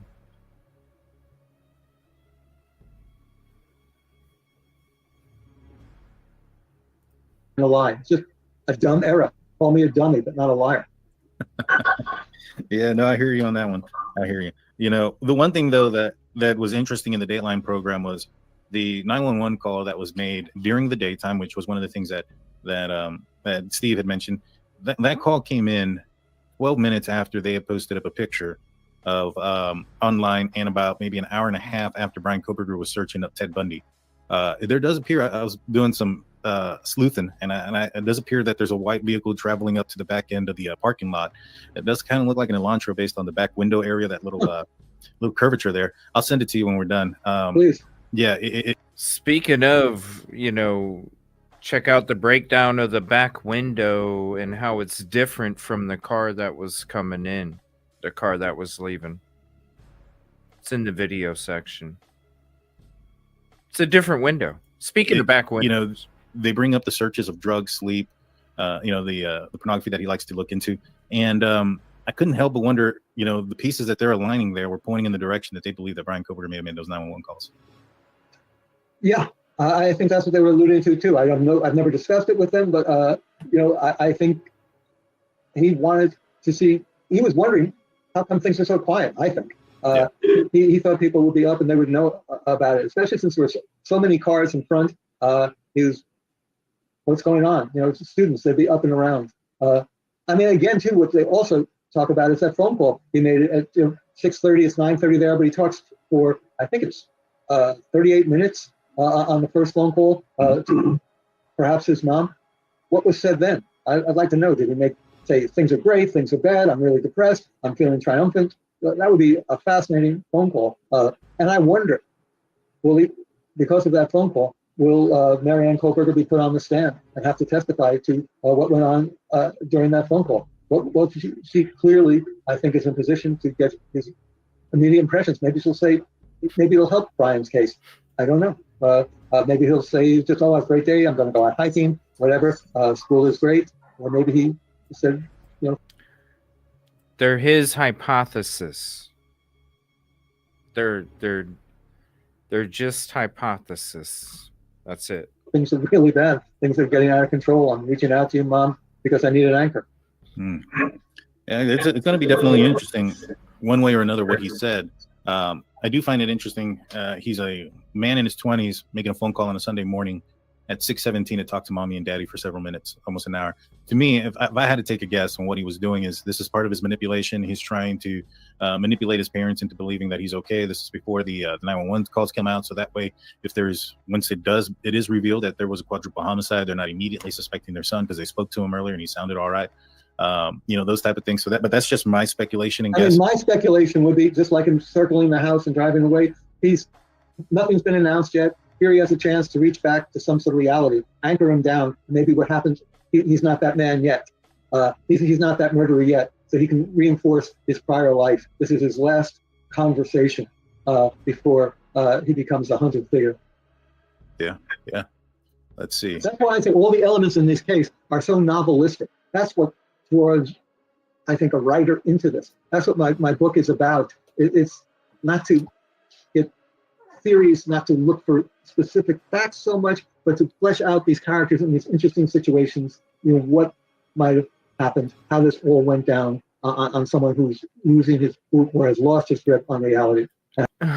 Trust me, Victorine, we went into Ashley in the intro first segment. We had to listen, there's so many people that are losing their grip on reality, and we had to bring Ashley down. Come on, lady. Come on now. We broke it down. And how it affects so many lives. Yeah. More books. More books. Natalie comes in saying, why did he need a sharpener with his new knife? Any update on the dog hair from his apartment? Could that be Buddy's hair? Did BK practice? Is his knife used prior? He cleaned it, snap closed, leaving DNA. I'll say this, I don't know, if Brian Koberger committed the crime against Buddy, but the sharpener aspect would probably be very similar to one of these mass shooters who cleans their gun before doing the crime, But do you think that there was any evidence or anything that alluded to the fact that maybe Brian Koberger had something to do with Buddy, the dog that got skinned? Right. I mean, I know the police and FBI looked at that. And oh my gosh, we're talking about the clown with spiders again. Oh my Lord. Leave Buddy alone. Leave Buddy alone. So far, they've made no connection. Leave Buddy alone. I mean, maybe the police will revisit things. They revisited the pool party after facts came out. Maybe they'll revisit Buddy. They said a lot of things at the beginning. They said this is definitely not a serial killer. There's no reason for people to be afraid. We got rid of the dog. But they were treading water. They were trying to keep up with a case that was breaking all around them. And I think maybe the dog incident will come back and they might relook at it. Yeah. I mean, the fact that he did buy a sharpener, the fact that he did fillet fish in his previous career, as brief as it was, I mean, it does show that he has some sort of experience. You know what? I always love those commercials, those fillet of fish commercials where the fish is on the wall. Fillet of fish. I mean, not that I eat it because I can't stand fish, but I always love those McDonald's commercials where you had the fillet of fish song and that fish was on the wall, just fillet of fish. With that, one of the biggest things a lot of people are asking is about a plea deal. I don't think this man thinks he's going to lose. I think he's that narcissistic that he thinks he's going to outsmart everybody and win this. But do you think that there's a world out there where we see a plea deal for Brian Koberger? Well, I'm a minority on this, and I believe that's it. A plea deal is coming. I mean, everyone who authority on the case, people I respect, will say I'm entirely wrong. But I think the autistic spectrum behavior was brought in by Ann Taylor to show that he can't work with his legal plea team, deal. He has no perception of reality. And at one point, they're going to turn to the judge and they say, Judge, our client has no concept of reality. We have the authorities in the experts to say about his autistic spectrum behavior. No. Let us make the decision for him. We need to plea for him because we want to save him from the firing squad. I think that's going to happen. Then the question is, will this judge, will this state, this prosecutor allow it to happen? Probably not if Steve Gonsalves has any say in things. And again, that's also part of the story. I can't see the state. Hot dog steaks on the menu. That's why you don't see my face on all that shit. Because I smelled that shit in fucking October. I was like, yeah, nah. Nah. Nah. Nah. Nah. Otherwise, you'd be seeing this fucking face on that shit, and there's a reason you don't. Because CJ was like, nah. Nah. Nah. Nah. State wanting to plead bargain, but I think they're going to try Nah. to make it happen. Again, that's why I also... Boy, just think all the clicks and views I could have gotten, though, Busby. Just think all the clicks and views I could have got. It's not about the clicks and views. It's about who's doing it for the right reasons and who you find out is fake as fuck. And that's what a hot dog steak is. Fake as fuck. Point to the hearing that's happening on the 15th. If you get thrown out that from the case, from the discussion, that there could be additional perpetrators, you're left with nothing. You played your ace card. There's nothing left. And so you now have to, you got to know when to fold them. That makes a lot of sense. You know, this hearing on the 15th, I don't know if it's a public hearing. If it is, we'll definitely be watching it. But that'll be very interesting, the outcome of that hearing. You know, they talk in the Dateline about Brian Koberger forensically deleting his stuff, his searches and things of that nature on his computer at work. Do you know if they've ever found or retrieved any of those things? The bottom line is I don't know, but those computers that they've taken, and also the computer at the Koberger family home, I think they've taken that computer too in Pennsylvania. Those are going to be really important. As we've seen, that Brian. Yeah, they still haven't given Kaylee's computer back to the family. Come on now. Phone that Dateline was able to get. Hello. Somehow, brilliantly, resourcefully, they were able to get information from his phone. That's right. In the course of the trial, computer information will come out too. You gotta know. Yeah. I think the computer's going to play a huge role. Courtney asked if you know any details on Ethan. I know they mentioned the term carved. You know, the term carved tells me there was some sort of intent behind it, design, wording, things of that nature. Do you know anything about that? I don't. I think from what I've been able to ascertain, and again, this is my sources, knows the right. His hypothesis is pretty quick. His hypothesis. He bled out very swiftly, and the carving. I don't know if it was deliberate. I don't know if it was really carving or at what point those are earlier wounds. I just, Dateline has said that it's carving. I will go with them, and their sources are clearly much better than mine. Mm-hmm. Yeah, they really emphasize the term carve because they even go into and say, and that's the term that was emphasized to us. And so, when you carve something, there's intent behind. You carve something to look like something. You carve your name into something, a symbol, something of that nature. And so that's why I'm wondering if it was something like that. They also had, at the same point, they have sort of a footprint on a blood print of him sitting down on a chair. Mm-hmm. That's sort of interesting. Was he gathering his wits? Was he fatigued? How he had time to do all the murders? Sit down on the chair. Or was he sitting on the chair when he was doing the carving? Maybe he oh my God! That was about. Oh my God! He was just trying to rest, and that's why when he finally went outside of the room and saw Dylan, did he even see her? Was he? Was I've always said, locked in his own world and never noticed her? He couldn't have. That too will come out. And I don't want to take too much of your time, so this will be the last one before I ask you if you want to. If he would have seen her, he would have got her too. My Lord, has anybody played sports and you had blood running your fucking eye when you were playing sports? Yeah, your vision gets blurry on the sides. And when you can't wipe your face because you have a shit ton of blood on your hands, you don't want to make it worse. Oh, my Lord. I want to, share anything else. But, Steve mentioned that in our interview that Brian Koberger was comfortable to go back at 9 a.m, that there's some good and even some of the worst parts of this, being the fact that it took him 8 hours to call 911, that there potentially could have been a Google search of the murders. Dateline says that the search of the UFI murders didn't happen until November 16th. But that's the term University of Idaho murders. Do you know if he searched anything prior to that? I don't. And you see, this is sort of the problem in reporting. Journalism is the first draft. The story gets out that Brian Koberger is searching for the murders. So everyone thinks it's happened immediately that morning. That would be really incriminating. That'd be good. The reality is not the people who said that weren't lying. They just got the facts wrong. I think Dateline is the accurate timetable. Yeah, I think that would make a big difference. You know, if he was searching, obviously before the 911 call, that gives you prior knowledge that you've been getting in trouble for that. So that's pretty incriminating. Definitely would. Well, Howard, I want to thank you so much. Is there anything else you want to get off your chest before we I think I've vented everything for at least the next week. I'll probably be a happier guy, but easier to live with. My family will be better now that I've vented, and thank you for giving me the opportunity. Yes, sir. I knew within easier to live with.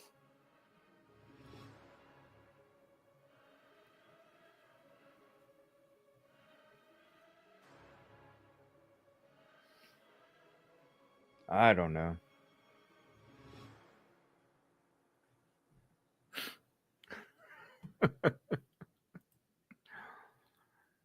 This is crazy. I can't believe this. All right. Whoa, where did I go? What the hell? Hold on 1 second. What the hell? There we go. I don't know. I don't get it. I don't get it. If anybody would like to call, hold on 1 second. Hold on 1 moment.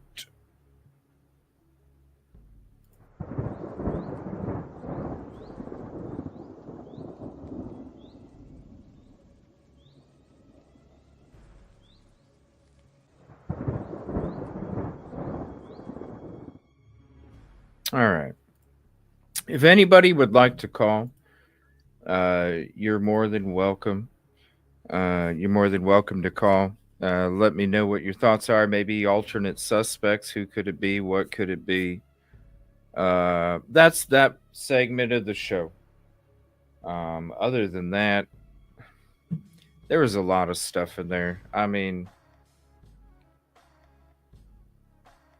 I don't know.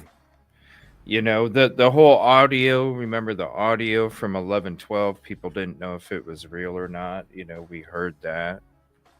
How people said it was a quiet night. You heard Murphy barking through there. You know, you heard the sigh and the thump, and I really feel like that was somebody jumping down from Ethan and Xana's window down to the gravel. And then they literally walked in front of Bethany's window. She was peeking. That's why the blinds stuck open. And then they walked around the side of the house that didn't have any windows, was hidden by trees. And they could have literally just walked up there, no problem whatsoever. I don't know. I just can't wait for trial. Because really, there's just so much speculation. So, like, sources close to the investigation.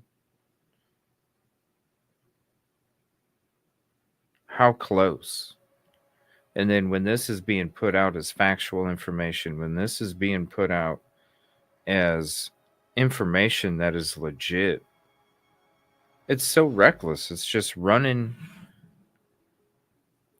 It's just running with so many damn narratives, and then you don't even know. That's the problem. Like, for somebody that's trying to learn about this case coming in late, is what's real and what's not. What, you know, there's already so much to it. What's real, what's not. I don't know. This stuff better be. We just saw earlier today before the show, breaking news. The IGG is exempt from disclosure and sealed. The tip, which is a bunch of shit. I mean, it's kind of important. When the law enforcement is just taking the tip of the name and then making it fit, you got to see what's behind it. So I'll leave it open for a few moments if anybody does want to. If not, I should be, what is tomorrow? Wednesday? I thought about doing a game night show, but it'll probably be a later show.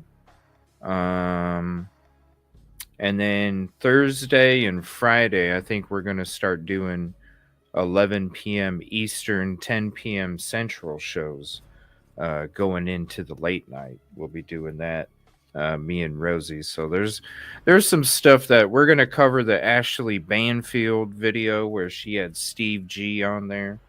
There's a couple different things that we're going to cover.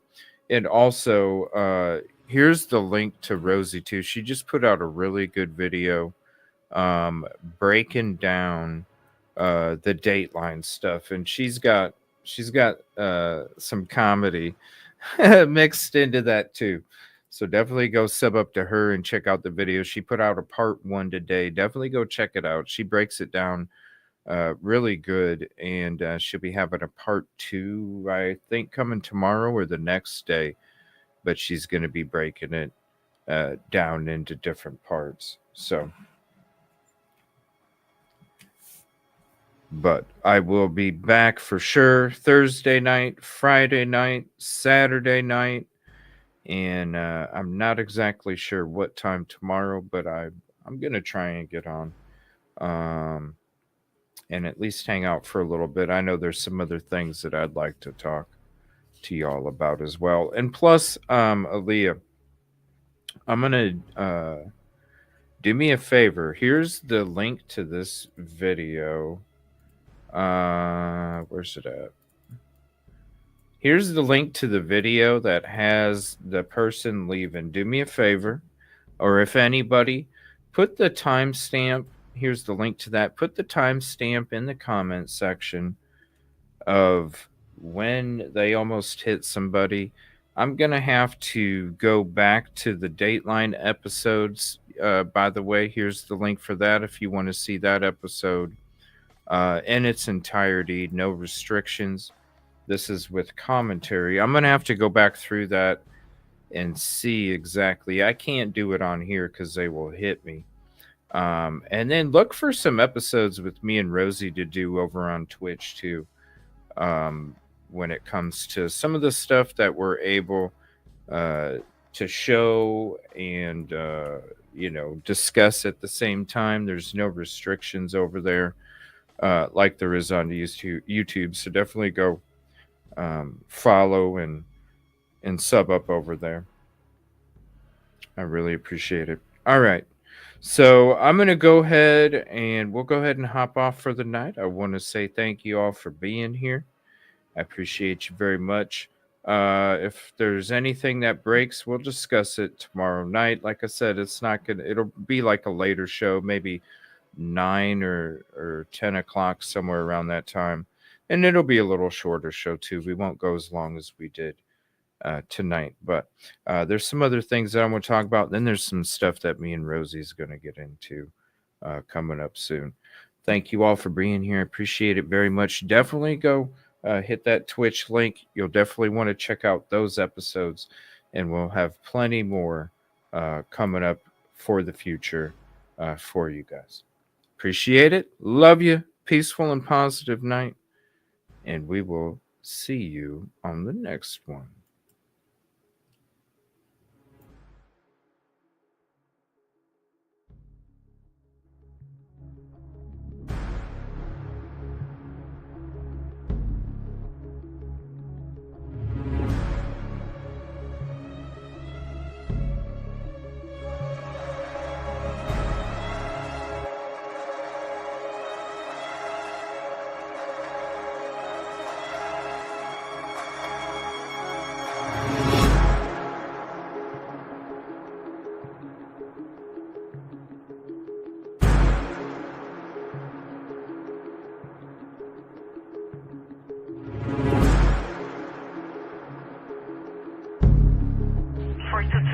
Okay over there?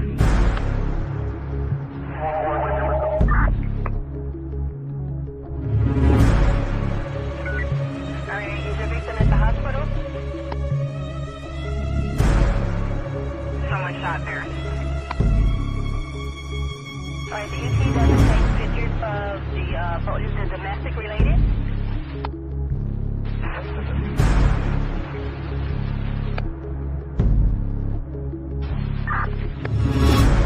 She's calling back. We're going to try